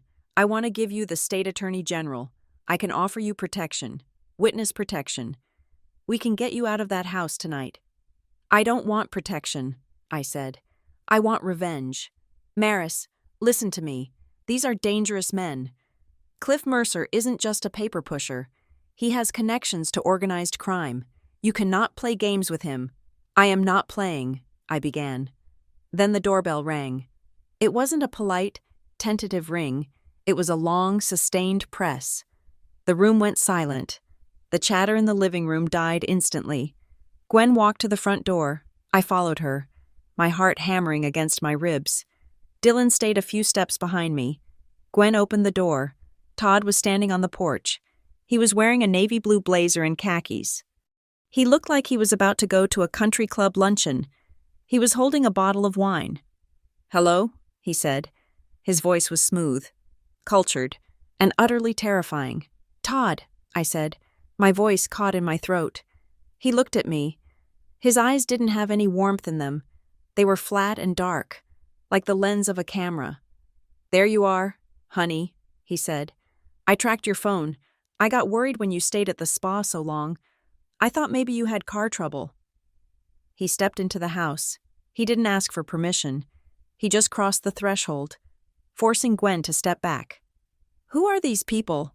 Todd asked, looking around the living room at my stunned relatives. He smiled, but it didn't reach his eyes. "Is this a reunion?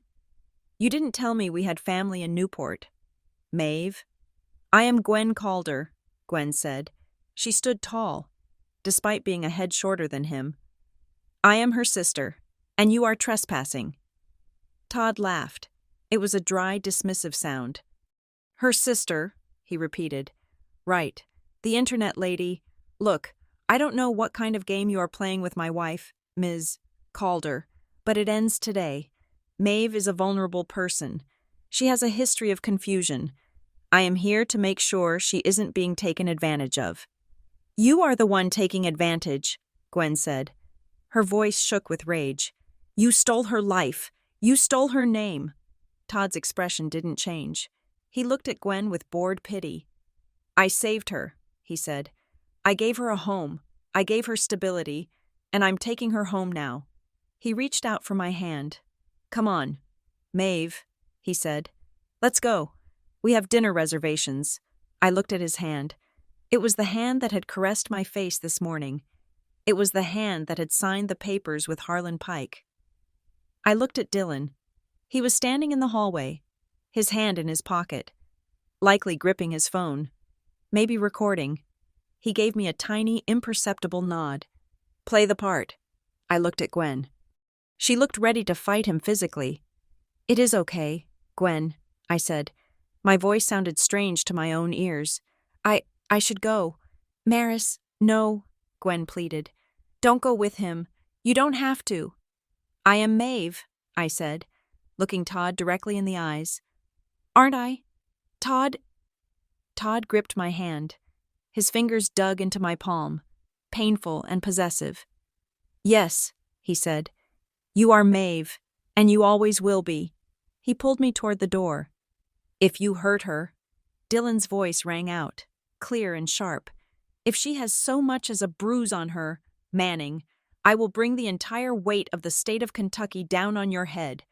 Todd stopped. He turned slowly to look at Dylan. He didn't know who Dylan was. He just saw a cousin. "Watch your tone," Todd said softly. "You have no idea who you are talking to." "Neither do you," Dylan replied. Todd sneered and pulled me out the door. We walked to his car, the gravel crunching under our feet. He opened the passenger door for me. "Get in," he said. I got in. He slammed the door. As he walked around to the driver's side, I looked back at the house. Gwen was standing in the window, her hand pressed against the glass. Todd got in and started the engine. He didn't look at me.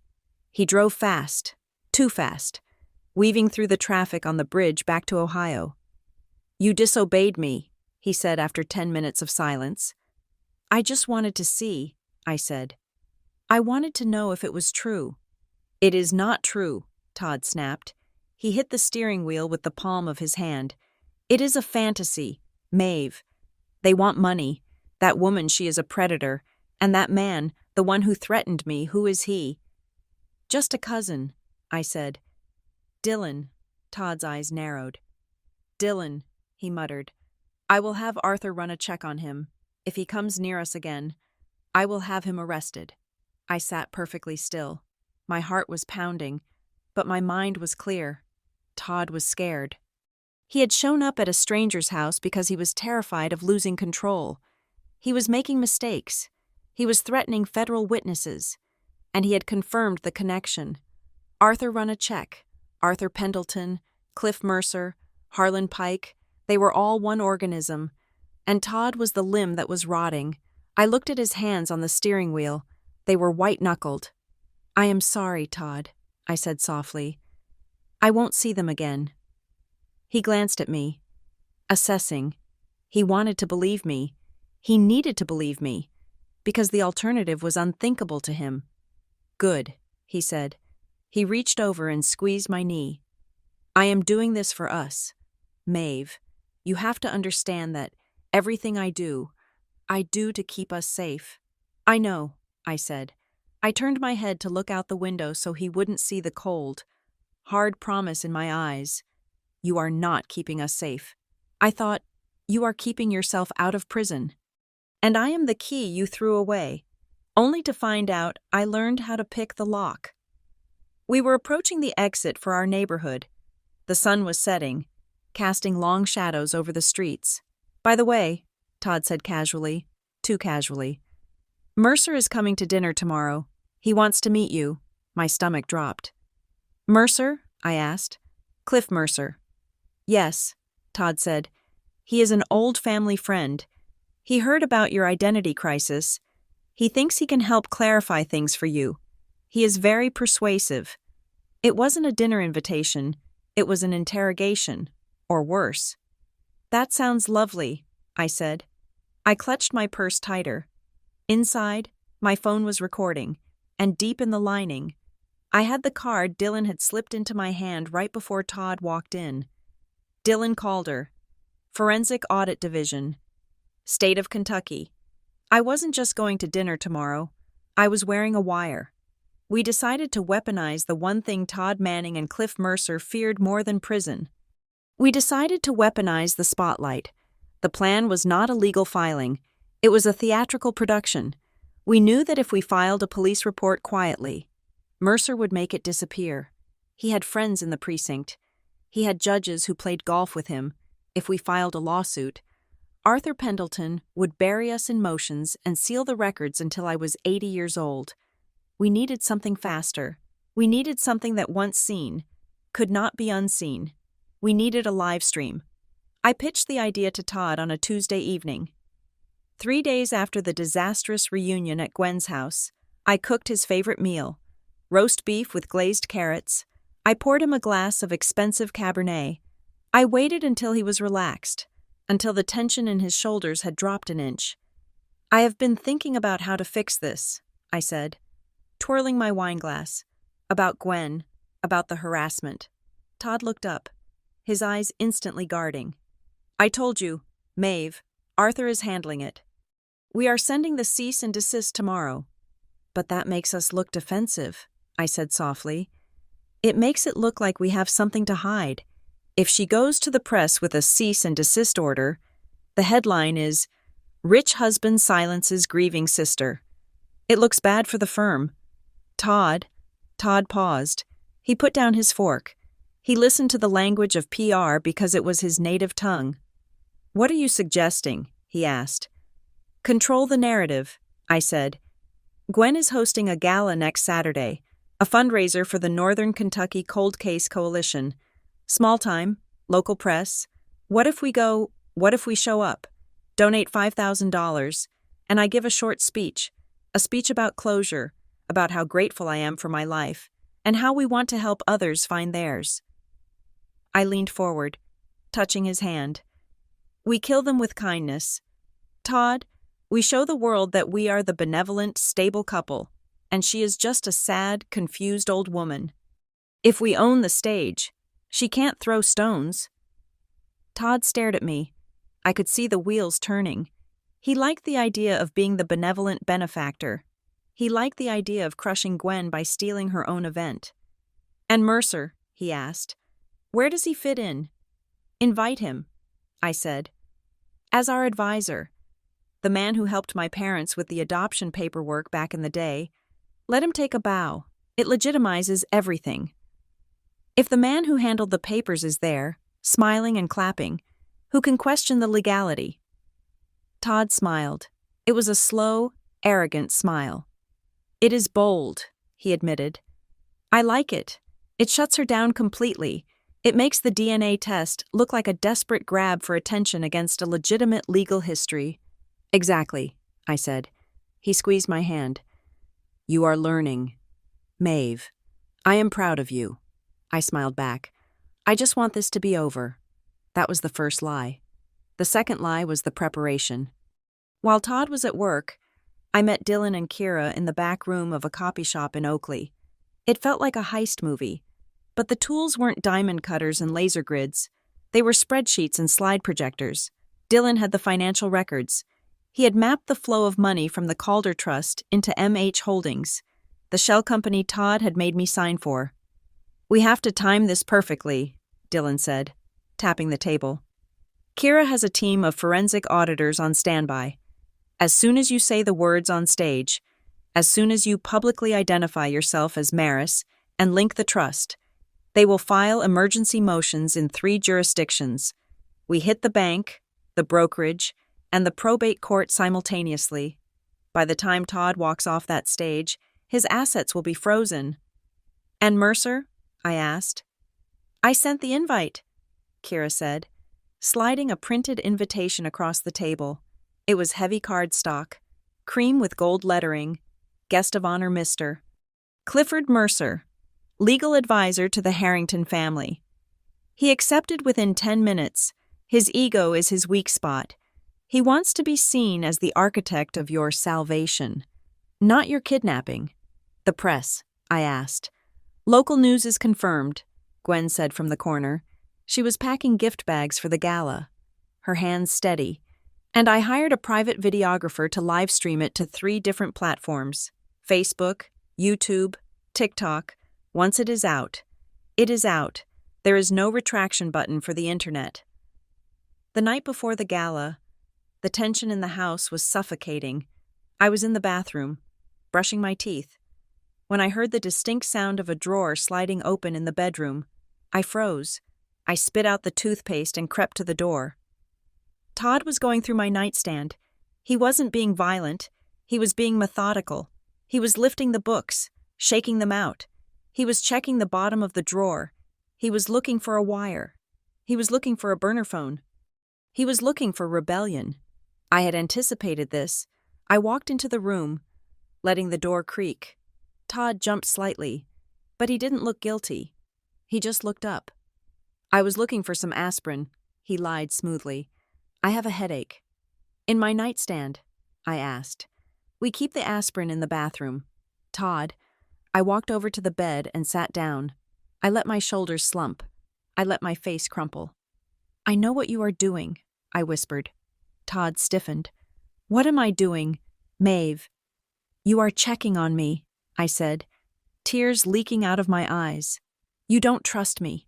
You think I'm going to embarrass you tomorrow. You think I'm going to crack. I reached into the drawer he had just searched. I pulled out a small, leather-bound notebook. I had bought it yesterday. I had spent 3 hours filling the first 10 pages with ramblings, fake diary entries about how confused I was, how much I loved Todd, how I just wanted the voices in my head to stop. Here, I said, throwing the notebook at him. Read it. Read my crazy thoughts. See if I'm plotting against you. Todd caught the notebook. He opened it. He read a few lines. I saw his body relax. He saw the words, I love Todd and I'm so scared of Gwen. He saw what he wanted to see, a broken woman clinging to him for safety. I don't need to read this, he said. Closing the book, he put it back on the table. I trust you, Maeve. I really do. I just need tomorrow to go perfectly.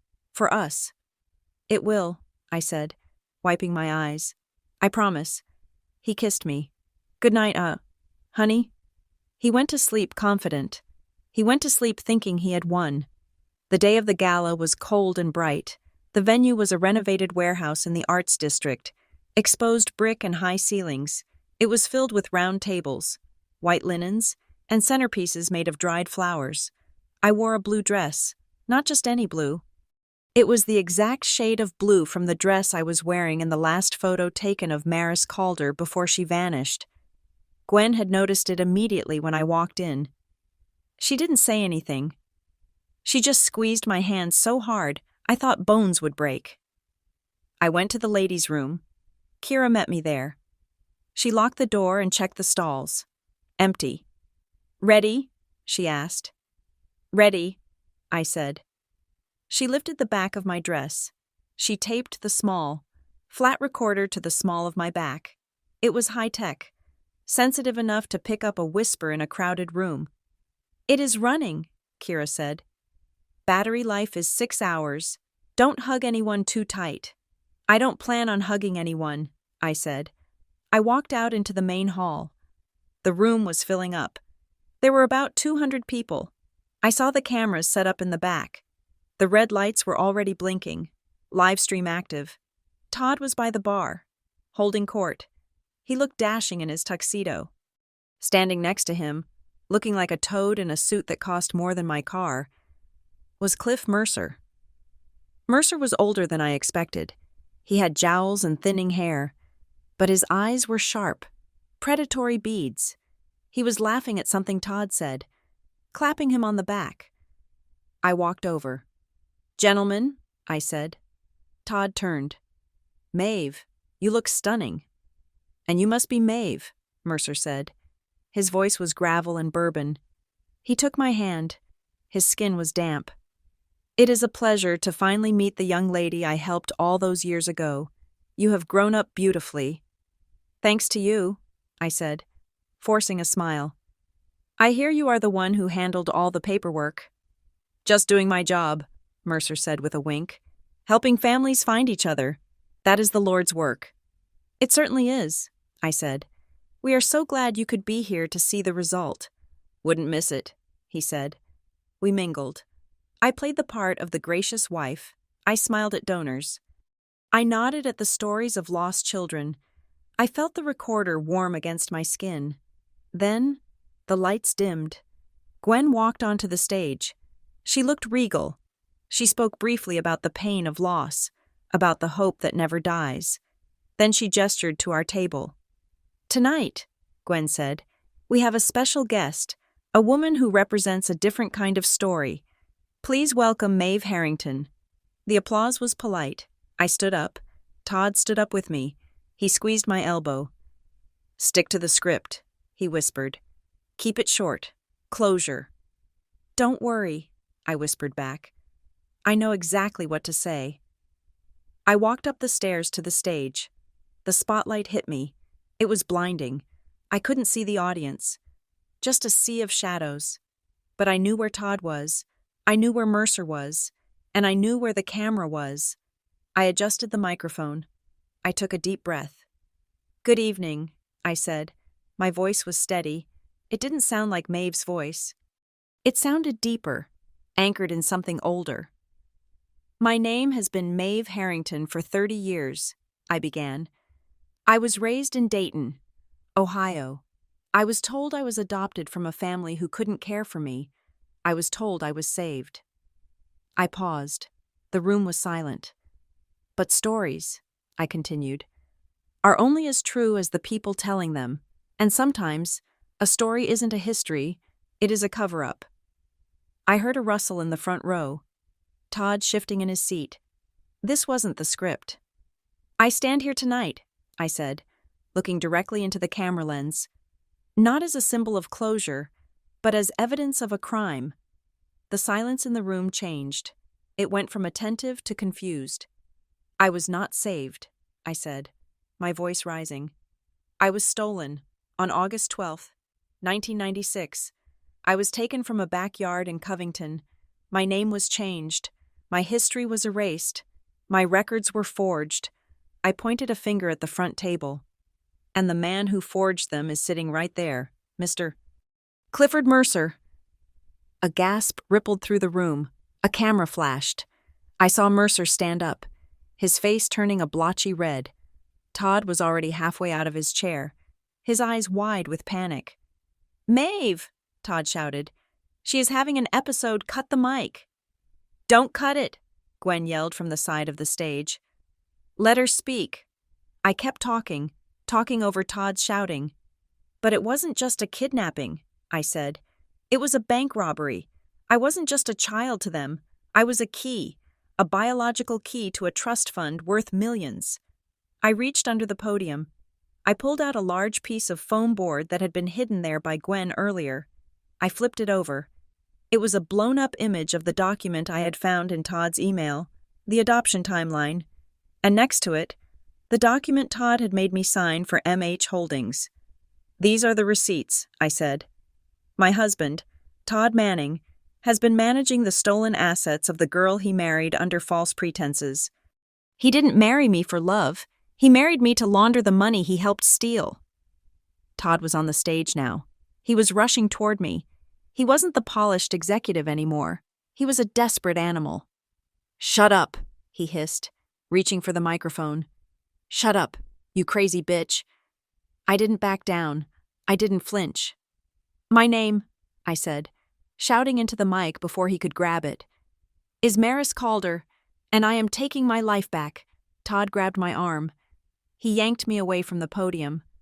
"You are sick," he shouted, loud enough for the first 3 rows to hear. "You are having a breakdown. Get off the stage." But the crowd wasn't buying it. Phones were up. Everyone was recording. The live stream was burning across the internet. Then, from the shadows of the wings, Dylan stepped out. He wasn't alone. 2 men in suits followed him. They weren't wearing tuxedos. They were wearing badges on their belts. "Let her go." "Todd," Dylan said. His voice was amplified by the lapel mic he was wearing. Todd froze. He looked at Dylan. He looked at the badges. He looked at the crowd. He realized, in that split second, that there was no spin for this. There was no Arthur Pendleton maneuver that could fix a live confession of assault and a public accusation of fraud in front of 200 witnesses and the internet. He let go of my arm. I stepped back to the microphone. I smoothed my dress. "I am Maris Calder," I repeated, looking at Todd, who was now trembling. "And I have the receipts." I looked down at Mercer. He was trying to push his way toward the exit, but the crowd had blocked him in. The trap had snapped shut, and there wasn't a drop of blood on the floor. Just the cold, hard light of the truth. The chaos in the room was not the chaotic noise of a riot, but the terrified, buzzing confusion of a polite society witnessing a public execution. Cliff Mercer, sensing the ground crumbling beneath his Italian loafers, decided to do what he had done for 30 years. He tried to rewrite the narrative in real time. He stepped forward, raising his hands in a gesture of benevolence that looked practiced and slick. He didn't shout. He projected his voice with the warm, gravelly tone of a grandfather telling a bedtime story. "Ladies and gentlemen, please," Mercer said. his voice booming enough to cut through the murmurs. "This is exactly why we are here tonight. The trauma of missing children doesn't end when they are found. Maeve here is clearly suffering from a severe dissociative episode. I helped her parents legally adopt a child in need decades ago. This conspiracy theory is just a symptom of her fragile state. Let's get her some water and some privacy." He reached for the microphone in my hand, his smile tight and threatening. He was trying to turn me back into a patient. He was trying to gaslight 200 people at once. I didn't pull away.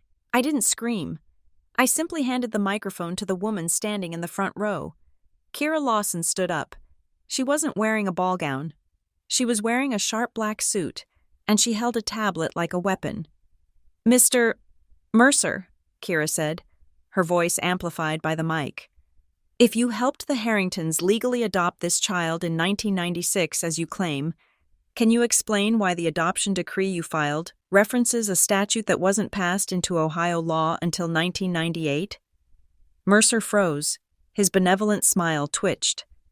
"And," Kira continued, her voice slicing through the air like a razor, "can you explain why the notary stamp on the birth certificate belongs to a woman who died in 1994?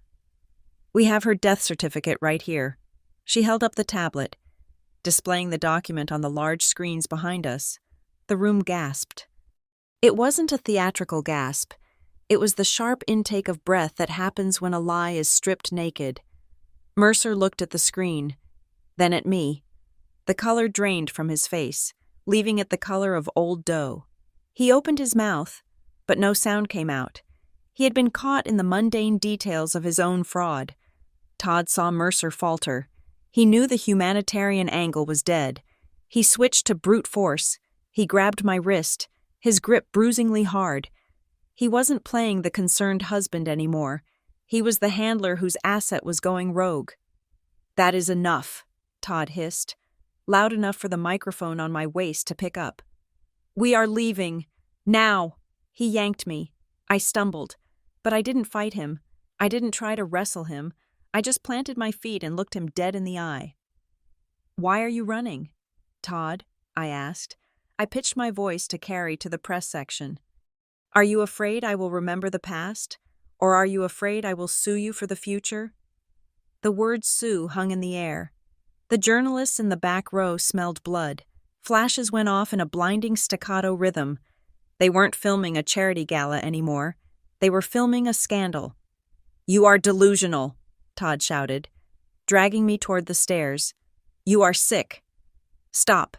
Dylan Calder stepped onto the stage from the wings. He wasn't holding a drink. He was holding a stack of files. The two state investigators flanked him, blocking Todd's path. "Let her go, Manning," Dylan said. Todd stopped. He looked at Dylan, then at the investigators. He looked trapped. "This is harassment," Todd spat. "I am calling my lawyer." "You might want to call a criminal defense attorney, not a corporate one," Dylan said. He held up a document. "This is a sworn affidavit from Harlan Pike, dated August 1996. It requests that the court declare Maris Calder permanently missing to facilitate the restructuring of the Calder Trust." Dylan stepped closer, invading Todd's personal space. "And this," Dylan said, holding up a second paper, "is a transfer authorization signed yesterday by you, Todd Manning, moving funds from that exact same trust structure into an offshore account. The signatures match the chain of custody. You aren't managing Maeve's money. Todd, you are laundering Maris's inheritance." Todd looked at the papers. He looked at the crowd. He looked at me. The panic in his eyes crested, breaking his composure completely. "Maris can't be alive," Todd shouted. It was a reflex, a desperate denial of the reality closing in on him. "Maris is gone. Maeve is just confused. You are confusing her." The room went dead silent. I smiled. It was a cold, humorless smile.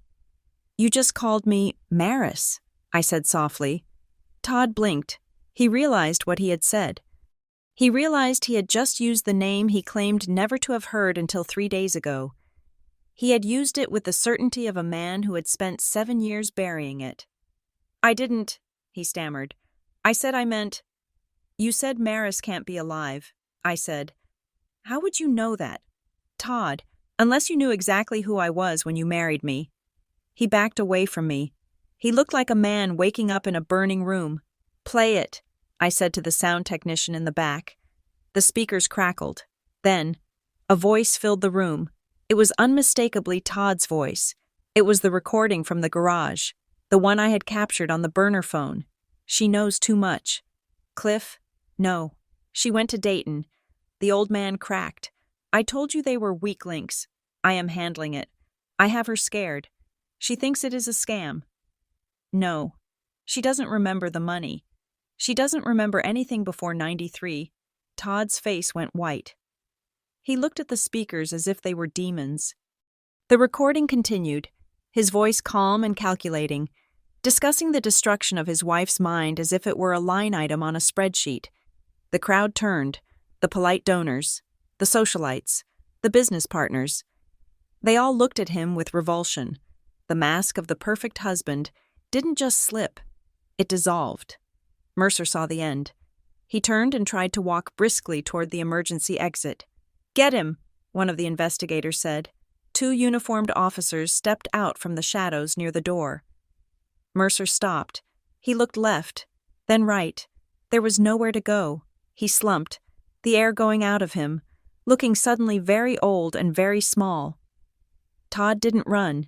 He did something stupider. He reached into his pocket and pulled out his phone. He dialed a number with trembling fingers. Pick up, he muttered, oblivious to the fact that Dylan was standing 2 feet away. Harlan, pick up. It is blowing up. They have the files. Dylan nodded to the investigator. He just called Harlan Pike. We have the link. Trace it and pick up Pike in Columbus. The investigator moved in. He grabbed Todd's phone from his hand. Todd Manning, the investigator said, pulling a pair of handcuffs from his belt. You are under arrest for fraud, embezzlement, and conspiracy. Todd looked at the handcuffs. He looked at me. His eyes were wide, childlike in their confusion. He couldn't understand how the script had flipped. He was the director. I was the prop. Props don't call the police. Maeve, he whispered. Maeve, tell them. Tell them I take care of you. I watched them cuff him. I watched them turn him around. I felt nothing. No pity, no love. Just the clinical satisfaction of seeing a tumor removed. I need a moment, I said to the investigator. Alone, before you take him. The investigator looked at Dylan. Dylan nodded. They led Todd into a small coat room off the main hall. They stood outside the door. Watching through the glass, I walked in. Todd was sitting on a folding chair, his hands cuffed behind his back. He looked up at me. He looked stripped. I can fix this, he said immediately. The desperation was pathetic. Arthur can fix this. We just need to say it was a performance piece, a misunderstanding. Maeve, baby, think about our life. Think about the house. Think about everything I gave you. You gave me nothing, I said. You gave me a cage and told me it was a castle. I stepped closer. I needed the answer to one question. Not for the court, for me. Did you ever love me? I asked. In the beginning. Or was I just a target from the very first moment you spilled that coffee on my shirt? Todd looked at me. He opened his mouth to lie. I could see the lie forming on his lips, the reflexive charm trying to surface, but then he stopped. He looked at my face.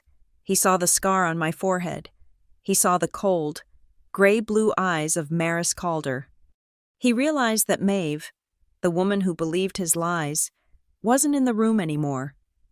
He closed his mouth. He looked down at his shoes, and he said nothing.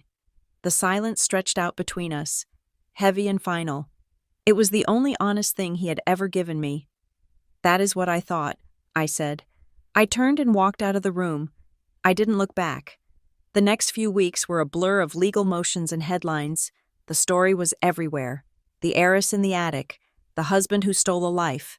Todd was denied bail. The flight risk was too high.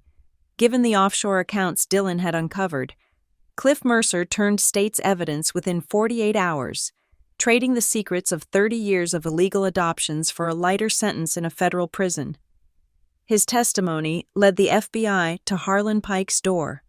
The respected financial pillar of the community was led out of his mansion in handcuffs. Shielding his face with a jacket, the assets were frozen.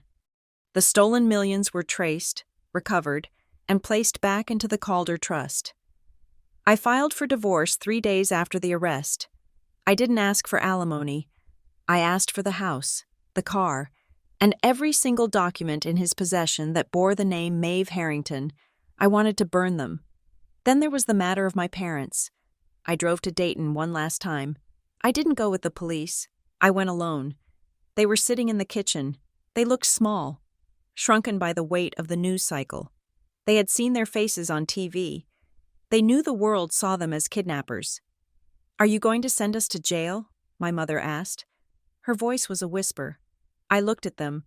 I looked at the people who had bandaged my knees and helped me with my homework and lied to me every single day for 30 years.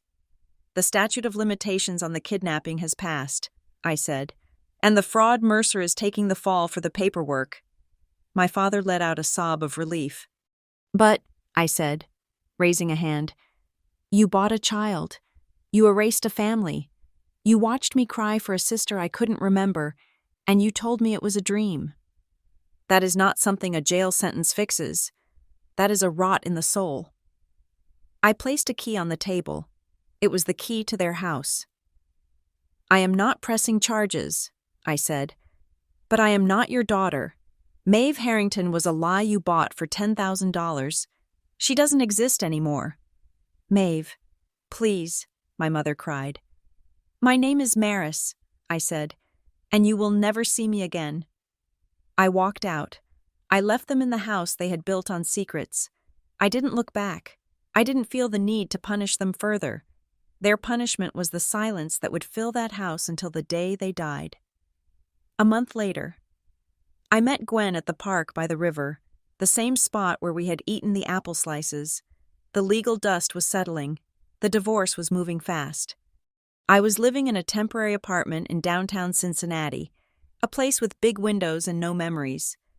Gwen handed me a coffee. "The press is still calling," she said. "They want the exclusive interview, the return of Maris Calder." I took a sip of the coffee. I watched the river flow, dark and steady. "I am not going to do it," I said. Gwen looked at me, surprised. "Why not?" "You can tell your story. You can be Maris again."